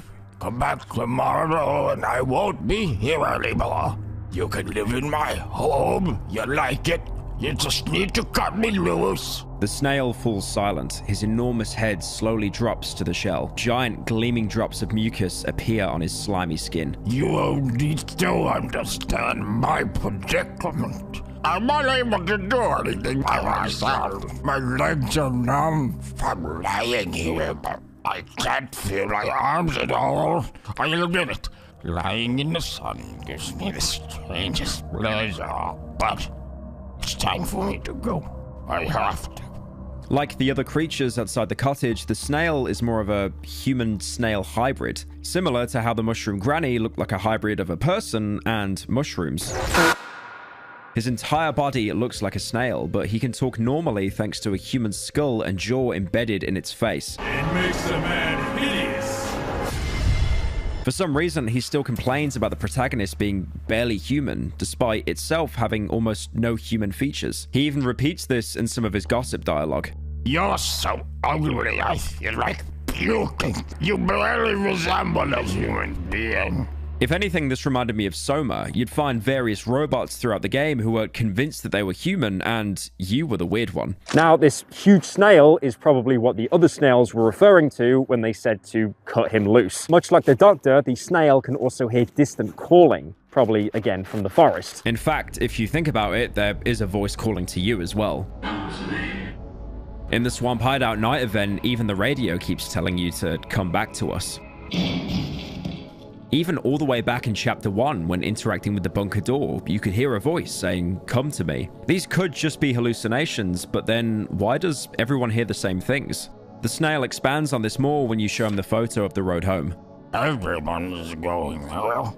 It's the road home, after all. You might remember the cripple saying that a lot of people used to travel to the road where the talking tree grows. The snail seems to confirm this, although it's unclear why the voice would be calling him to the road, which supposedly leads out of the forest. You can talk to him a bit more about his life story. It was yesterday, or a few days ago, maybe a year. I woke up in front of the house. I thought I was dreaming. I took a step and I fell down. I fell straight on the roof. How did this happen? Considering that snails can't physically take a step, and that he was revolted by the protagonist's barely human appearance, Ew! It seems that the snail thinks itself to be human. He could just be a human mutated from the infection, unknowingly fused with a snail, or maybe just another one of the forest's abominations that, fortunately for you, ended up being less violent. This is even further shown by more of his gossip dialogue. Once there was a beautiful clearing. Now everything's covered in water, and I've lost my gumboots. Do you have any gumboots on you? Obviously, snails can't wear gumboots due to a severe leg deficiency. You know. Meow. You can also show him your rubber boots if you manage to make it through the Great Lake. Gumboots. 2 teeth pop out of the snail's disfigured open jaw, together with a thick goo flowed down near my feet. They'll be perfect for me. He doesn't take them from you or anything. He's just a gumboot connoisseur. Coming back to the actual game, all the snail wants is to be free. Just do that and overnight he will be on his way and he'll never bother you again. Although at this point, you've done enough errands. So why not sit back, relax, and go catch some fish instead? There's a path splitting off from this one leading to the cottage where you'll find a small pond. Going in it, you can grab some fish for yourself. Finally, a game with better fishing mechanics than Far Cry 5. Far Cry 5 was very good for nailing the realism. Jesus Christ, I'm fucking fishing! But if you actually want to make progress with the snail, instead of immediately going out to find out how you can free him, you can examine his belly. The roof beneath the shell is completely destroyed. The snail's shell is also badly damaged. Maybe I'd be able to get inside the cottage through the skin on his belly. It seems quite frail. This is yet another quest with multiple outcomes. The selfish option would be to just cut through the snail. It's a creation of the forest anyway, it's not really human. If the snail was once human, he's obviously beyond saving. This option is also a lot quicker since you don't actually have to find out how to free him, and also wasting an entire night for the snail to move his fat ass off the roof. No! No! Although choosing this, you'll be reminded by just how much of an asshole you are by doing this to the snail. Leave me! I won't fit inside. I need to keep trying. Why are you doing this? The hole is still too small. The entire shell even shakes with every strike. Just to remind you, this is the mean person choice. You are a bad person for doing this. Although doing this won't lead you to one of the most useful pieces of loot in the area. If you instead decide to help the snail, you can follow that organic cord you could examine earlier. Eventually, you'll find a destroyed shed sitting behind the house. There's a small puzzle here to access a blocked off area. You basically have to go back to the snail, hover your mouse over him until you find that he's been holding out a vaguely human hand. If you interact with this, you can take the key and open the shed door, drag the wardrobe away, and that's it. Although you might think to check the wardrobe first. Inside is a note about the junkyard. It shows you a map of the entire place, which is invaluable, but I'll explain why in a bit. There's also a small drawing of a guy in a hazmat suit on the side, possibly one of the outsiders. That, or it's an Among Us. To free the snail the humane way, all you need to do is complete the puzzle and progress to the area behind the shed. It looks like a clearing of beautiful white grass with a weird cocoon-like growth in the middle. You can break it using any weapon, thus freeing the snail. Talking to him, he'll thank you and give you his house. I feel free again. When you return here tomorrow, I won't be here anymore. I will follow her voice. You will be able to live here. I promise. He's now going to follow that voice, which, again, if we looked at where the doctor ended up, he's probably going to end up killing himself or going completely insane and killing multiple people, then himself. Before even arriving at the cottage, you'll see the snail people along the path look like they've been crushed. Probably by the snail trying to fit its body through the small corridor. I wish that was me. Going inside to evaluate your new property, you'll first notice there's a small flickering light in the next room over. Before you can enter it though, there's a note you can pick up. We have nothing to eat since the flood. I've caught some snails and frogs. Better this than nothing. Also, out of the crosswords that I found last year at the junkyard, the only thing that's left to do is keep writing this journal and listening to this strange radio. In 2 days, I'll visit the junkyard again. Maybe I'll find a tape recorder or something that'll let me record this weird signal. I feel like there's some meaning hidden behind it. I'm hungry. I'm eating grass and whatever I can find in the water. I've seen some strange men between the trees. They're not locals. They do not hide. They were dressed in strange clothes. I was too far to take a better look. Besides, I'm alone, and there were at least 3 of them. Maybe I'm delusional, or maybe these old ruins aren't empty. I found a blank tape and a broken tape recorder. Maybe I can fix it and do something with it. I've also found some other useful things. I've written them all down and left them for later. I don't have the strength to wear them all on my back. Is it possible that the radio tower emits this strange signal? It's been a couple of years since it's turned over, but no other signal reaches this place from outside. It must be that tower. I need to take a break from this radio. I hear this voice everywhere. It's strangely familiar. Can't get it out of my head.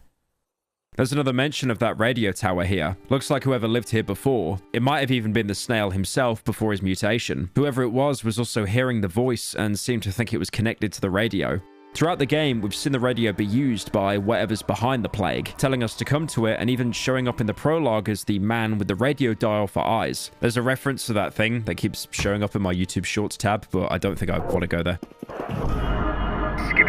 This could also mean that the radio tower has direct correlation to whatever is infecting the entire region. Either that or it's just normal Polish radio. There's also a mention of the 3, but that's really nothing out of the ordinary. They seem to be running the savages in this region, so it's only natural that they'd show up basically everywhere. This note also points out why all the creatures around the cottage were hybrids of snails. It seems like whoever lived here was suffering from hunger so badly that they had to turn to eating snails and grass to survive. It's possible that the forest may have got inspired by it, so to speak, just like how it got inspired by the bodies of the savages left in their marked circles. Next to the note is a crate that you can loot for some fabrics, as well as a map marking the radio tower on your map, in case you didn't get it in the elephant shed. It could be useful to visit the radio tower now, but honestly, we're so close to getting out, it's really not worth delaying anymore. Going into the side room, you'll realize the light you were seeing when you entered is actually an old radio connected to roots. A lot of rusty radio equipment is strewn on the floor, old recorders and destroyed tapes. Everything is covered in goo, dripping from the leaky ceiling. There's another mention of that goo again. You could actually see what it looks like outside on the cottage's roof, although that might have been the slime coming from the snail. Like the note said, the previous inhabitant of the cottage was obsessed with the radio and what it said to him. Looking for the source of the voice drove him insane, as in the end, he never managed to do it. You can just find him dead in the corner of the room, overgrown with roots and vines, just like the radio. A dry corpse, overgrown with small roots. As you turn to leave, you once again start having visions, and the radio starts speaking to you.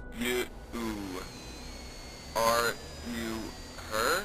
It's pretty much unintelligible, but it sounds like someone asking either, are you her or are you here? Leaving the cottage, all that's left for you to do is to explore the junkyard. As I said before, it should be somewhere nearby, so it really shouldn't take too long to find it. That map you found back in the cottage will genuinely come in clutch though. The junkyard itself is pretty large. It's composed of, well, you know, piles of junk. Some of this junk you can actually dig up for loot. And this sounds great, except digging a pile takes a fat 30% durability off your shovel. And only one of these piles actually has the compressor parts that you need. If you were to dig up all the piles of junk, you'd probably waste at least a few days and a bunch of wood and scrap just to keep your shovel in maintenance. Thankfully, to mitigate this a little bit, there's actually a free shovel lying next to one of the piles. Apart from being a huge time sink, it really does put you at a disadvantage because you're basically using what probably is going to be your main melee weapon to complete a quest, leaving you open to the elements while you run back to base to go and repair it. That is, unless you want to waste a large chunk of ammo. Now, the note you found actually contains the entire map of the junkyard, with each pile marked with a letter and catalogued, telling you what's inside. So all you need to do is find the pile marked as containing an old compressor and you're set. On top of that, if you need any specific resources, the note is a really good reference point, so you can find pretty much anything you need in the junkyard. Usually when you arrive here, the place is going to be overrun with enemies, forcing you to either waste a ton of ammo or beat them to death one by one, especially if they're camping one of the junk piles that you want to dig up.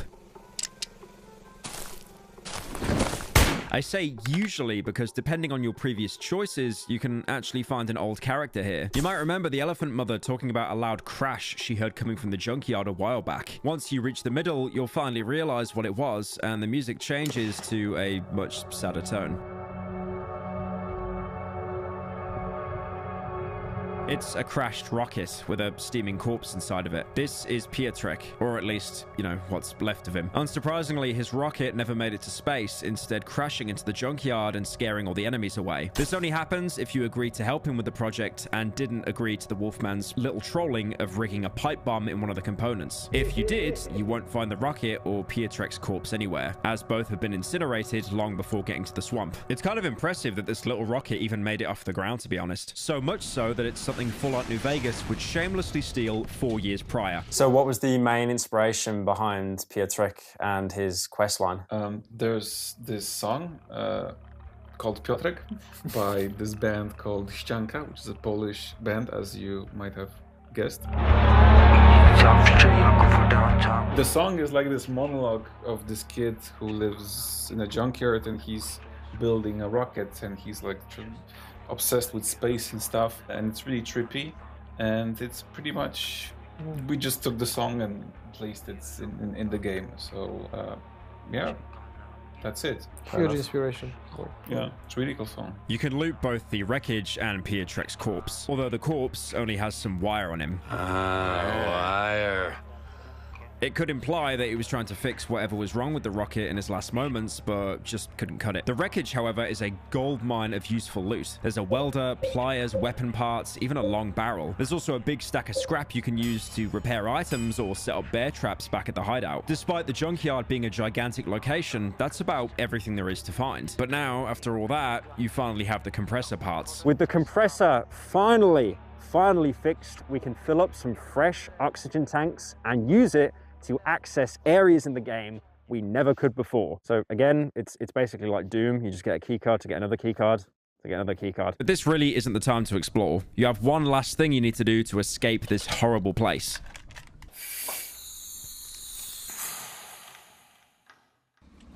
Arriving back at the village, you can now enter the cellar, and once you enter the water tunnel, you're thrown into another dream sequence.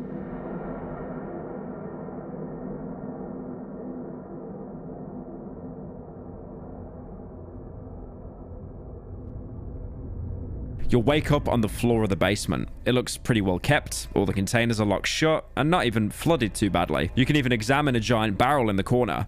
A huge, rusty barrel. Judging by the smell, it still contains a lot of good gasoline inside. There's nothing more you can interact with. The only thing left to do is to move on through the door on the opposite side.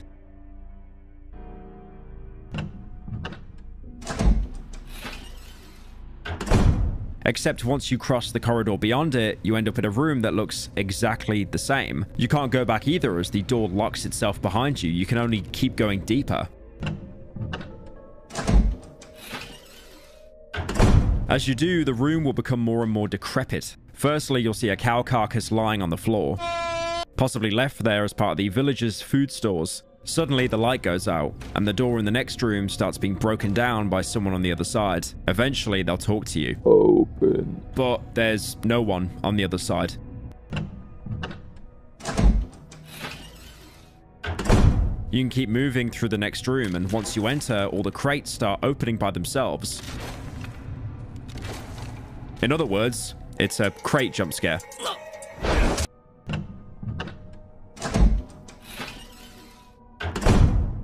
Arriving in the next room, you'll see all the containers are now empty. The cow carcass looks decayed and shriveled, and there's now an opening in one of the walls of the room. It looks like someone is trying to dig a tunnel, although for now, there's barely a crack in the wall. The ambience also changes. Now you can hear banging sounds in the background, like metal striking metal. There's also an axe on the floor for you to pick up.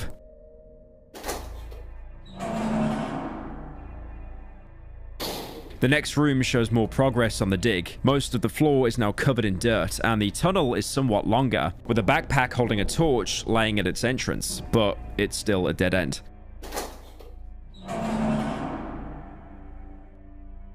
Moving forward, you won't actually see another copy of the room. Instead, there's a staircase, probably leading outside, although it's blocked by a barricade made out of crates and wood. A makeshift barricade blocking the entrance to the basement. Someone or something is trying to break through from the other side.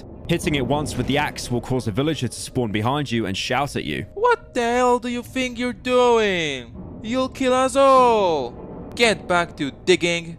Once the villager screams at you, you can do what he says and go back to the tunnel. Entering it now, you'll see the tunnel has extended significantly. Moving through it, you'll start to see infected bodies. Only a couple at a time at first, but as you progress, the entire room is covered with them. The corridor is seemingly never ending, so you might think to turn back and try a different exit. However, once you turn around, you'll realize that the only thing behind you is a dead end. Trying to progress now, you'll only find a wall. At this point, the floor gore spawns and engulfs your screen until you can't see anymore, waking you up from the dream.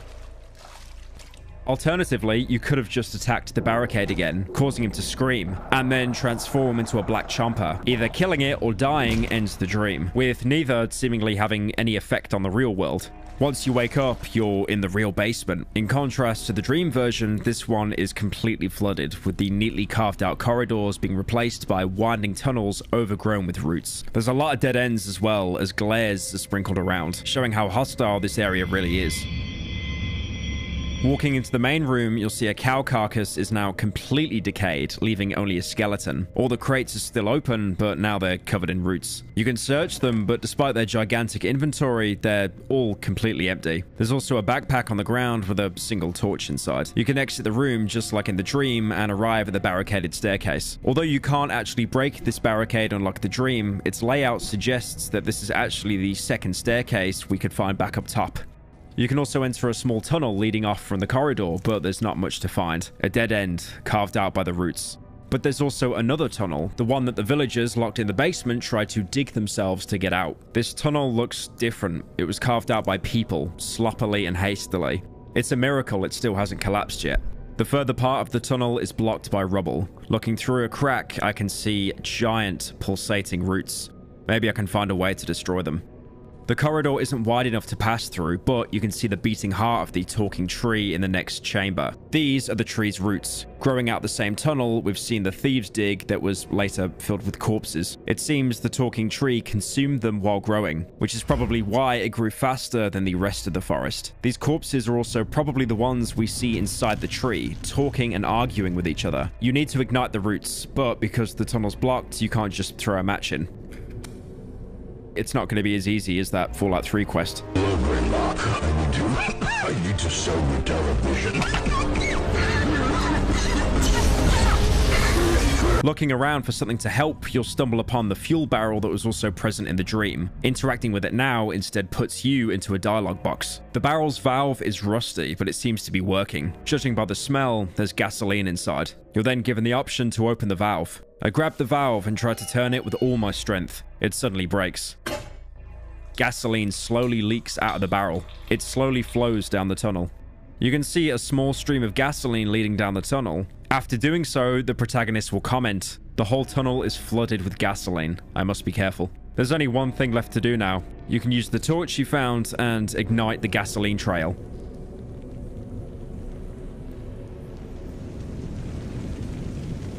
It works. Amazingly well, in fact. The entire tree starts burning, and you can hear its screams coming from above. The fire is so intense that your entire vision is clouded by smoke and blaze. If anything, you should probably get out the basement before you suffocate.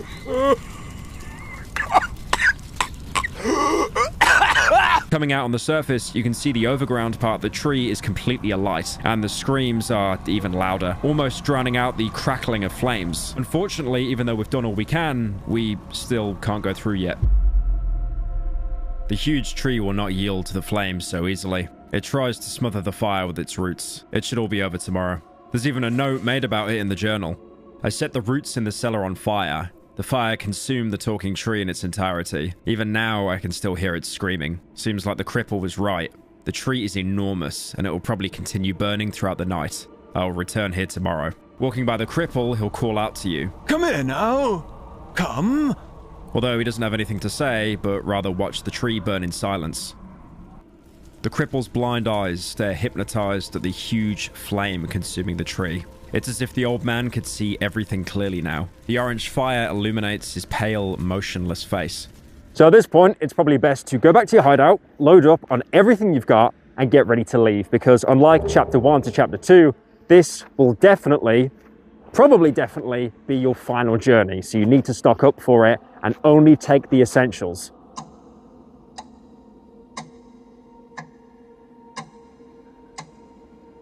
starting the night, you won't see any of the usual enemies. You might think you got lucky that the forest is letting you off easy, you know, after all the challenges and all the hardships you've gone through. Until, at some point during the night, the radio once again turns on. At first, it's just static, but soon, it starts speaking to you.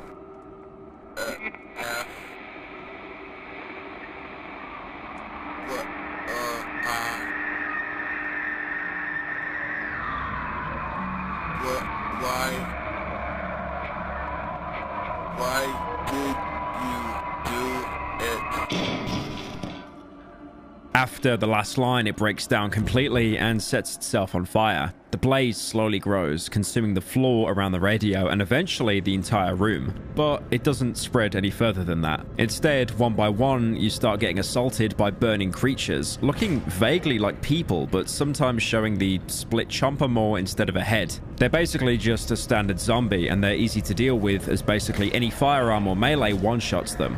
But as the night goes on, their onslaught ramps up. Eventually, there's so many of them that you can't even reload in time to defend yourself. You'll have to try to evade them instead, which is made even harder by the crowd coming at you from every direction and body blocking you. Just before you get completely overwhelmed, you start to hear that refreshing song cue, meaning dawn is coming.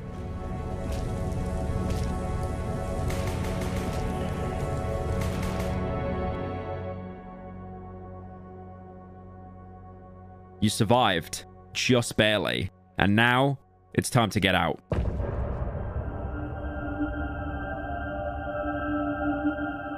You wake up to see that even though you survived, the three aren't there to greet you this time. Obviously, they weren't too keen on you burning down the tree and probably don't want to do business with you anymore. Going through the village, you'll see that the cripple is gone and you get a new journal entry. It worked. Only ashes remain of the tree.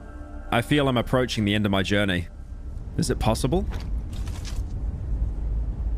Where the tree once stood is now a mess of burnt wood and roots, with a huge smoke cloud hanging above you in the air. The tree didn't quite turn to ashes, but rather collapsed. Its charred corpse leaving you a path finally leading outside the swamp. Once you step through, the music changes and you reach a clearing. There's some buildings off to the side and even a well, but there's nothing interesting to find here. It's a couple of old houses, just like the ruins before.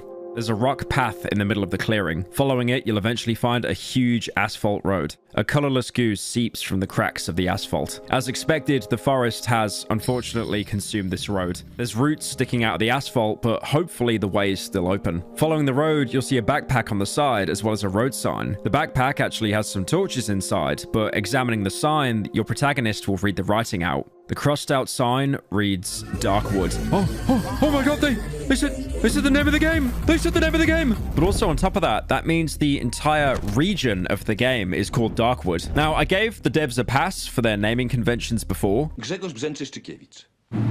But this game is called Darkwood because it takes place in Darkwood. I thought because the atmosphere was pretty bleak and dark and the plot has heavy focus on the trees, the wood, or because, you know, the game literally occurs 90% inside a dark forest. But apparently, nope, the entire forest was just called Darkwood. More on the name, there is actually a real-life village in Poland called Czarnolas, which roughly translates into Darkwood. So apparently there's a village called Czarnolas, which translates into Darkwood. It's a coincidence. We didn't know about the village before we started to make our game. The name just kind of came up and we thought it was cool. We needed a name because we made a game called Kevin Costner's Tatanka Hunting Simulator 2013. You play as Kevin Costner and you jump from Tatanka to Tatanka, which Bisons. is bison, yeah. Some game press took it. They made some articles about it and we were already developing Darkwood and we thought that we have to have a name so they can also like mention about our new game and our studio. So we choose Darkwood and Acid with the studio. At least since the sign is crossed out, that means we're actually leaving Darkwood. If you can move past the whiplash you get from the in-game title drop, you'll see a grey body on the asphalt. It looks like it's stuck in place, similar to the villagers you could find back in the glade, but this time you can't even interact with it. Further ahead, you'll see a lone survivor. This is in fact the cripple, using the opening the tree being burnt down made to try and escape himself. But you have no option to help him, just to progress further. So yeah, good luck. Hope it goes well for you. Moving further up, we'll have the protagonist confirm what I'm sure you've been thinking ever since we stepped foot on this road. the road home. There's more frozen figures as you move forward, regular people, but also savages. There's so many that they actually crowd the road, blocking it up and making it hard to pass through. You walk until you see a truck in the middle of the asphalt, and behind it a wall of trees. The road is blocked after all. Thankfully though, there is a side path. There's even a road sign that you can examine, 25 kilometers to the nearest town. Going down the path, you once again enter a thicket of trees, although contrary to every time you've done this before, this time it doesn't feel sinister. This time it feels like progress. Reaching the end of the path, you enter the epilogue.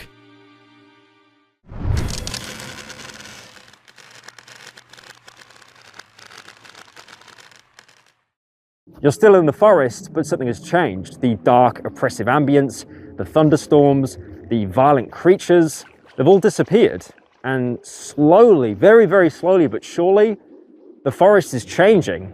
This is it. Eventually, the trees become more and more sparse, up until you find yourself looking at a regular electrical tower out in the open. You're actually outside the woods. And when there's power, there's people. You can follow the electrical lines to find a town. Not a couple of ruined cottages barely held together, a real town, made out of the PPR's finest concrete. Now, because it is Poland, there's that classic Soviet grayscale color range on pretty much everything, which in most games would be oppressive and bleak, but here it's surprisingly comforting compared to the sickly greens and browns of the swamp. There's a woman feeding the birds on a bench, and as you approach her, the birds fly away. And they're gone. Who's going to eat the bread now? There's even a small playground with a sandbox and a carousel, as well as a chalky outline used for hopscotch. Despite barely anyone being around, the place is still a stark contrast to the woods of the game. It feels lived in, like there are real people going about their day here. In front of the huge apartment building, there's a woman sitting on the bench. My first floor neighbor. And finally, for the first time in the game, your character actually speaks out loud. Good day. Good day to you. Now, the normalcy in this dialogue is astounding. It seems like a normal exchange that you get in the opening of like a Bethesda game, but the fact that we've spent like 10 to 20 hours inside the forest, hunting, surviving, trading, and then just to have this completely normal exchange, not with, you know, a furry or an insane man that wants to go to space, just someone completely normal living in an apartment block. It feels refreshing, but also incredibly strange. Entering the building, it really looks like a standard run-of-the-mill Soviet block of flats. Upon entering, your character will say, "This is my staircase." There's also a bike in the corner with the word ass written in Polish next to it, because of course it does. You can even examine it. It's been here since I can remember. Weird that no one ever tried to steal it. There's an elevator, but unsurprisingly, it's out of order. You can also go into one of the corridors to see a man on the ground, probably passed out from one too many Polish special 95% spirits. Boss, got any spare change? The inclusion of the standard issue Polish blackout drunk man really makes you feel like you're home here. Going upstairs, you'll see a woman cleaning the floor. Pleased to see you, mister. Haven't seen you in a while. You can inspect the flowers next to her. They're still green, even though I never see anyone tending to them. Maybe they feed on discarded cigarette butts. Going in the corridor above, you'll see some more tasteful Polish graffiti, and eventually you'll arrive at a door you have the key for, your own apartment. Home sweet home. After all you've gone through, all you need to do now is just go to your bed and rest. You can leave your coat on the wardrobe next to the door, but the bedroom door is locked, so you'll have to find the key first. You can go into the kitchen where you can find a note on the table. I made you some soup. Heat it up. Next to the table is the stove. And it's really weird seeing this stove because there's no jars of protective substance or any pipes coming out of it. It really is just a regular oven. This is pretty much the first time in the game where we've seen a stove used for actual normal food. And mushrooms, by the way. I forgot about the mushrooms. The old trusty gas stove. There's still some soup in the pot. You can turn on the stove and cook yourself some nice traditional Polish soup. I grab the largest dish from the closet under the sink and pour myself a bowl. It's not much, but it's enough. I don't remember the last time I've eaten a home dinner. Upon which you'll receive a nice plate of rosol, Polish chicken soup. Now, I would like to say that when I saw this on stream, I did say some pretty horrible things about it. Is that what Polish food looks like, bro? Damn, that's rough. You can see the grease because the bubbles on it. That's premium rosol. Traditional Polish soup. That is a pot noodle. How are you saying that's a delicacy? That's a fucking pot noodle with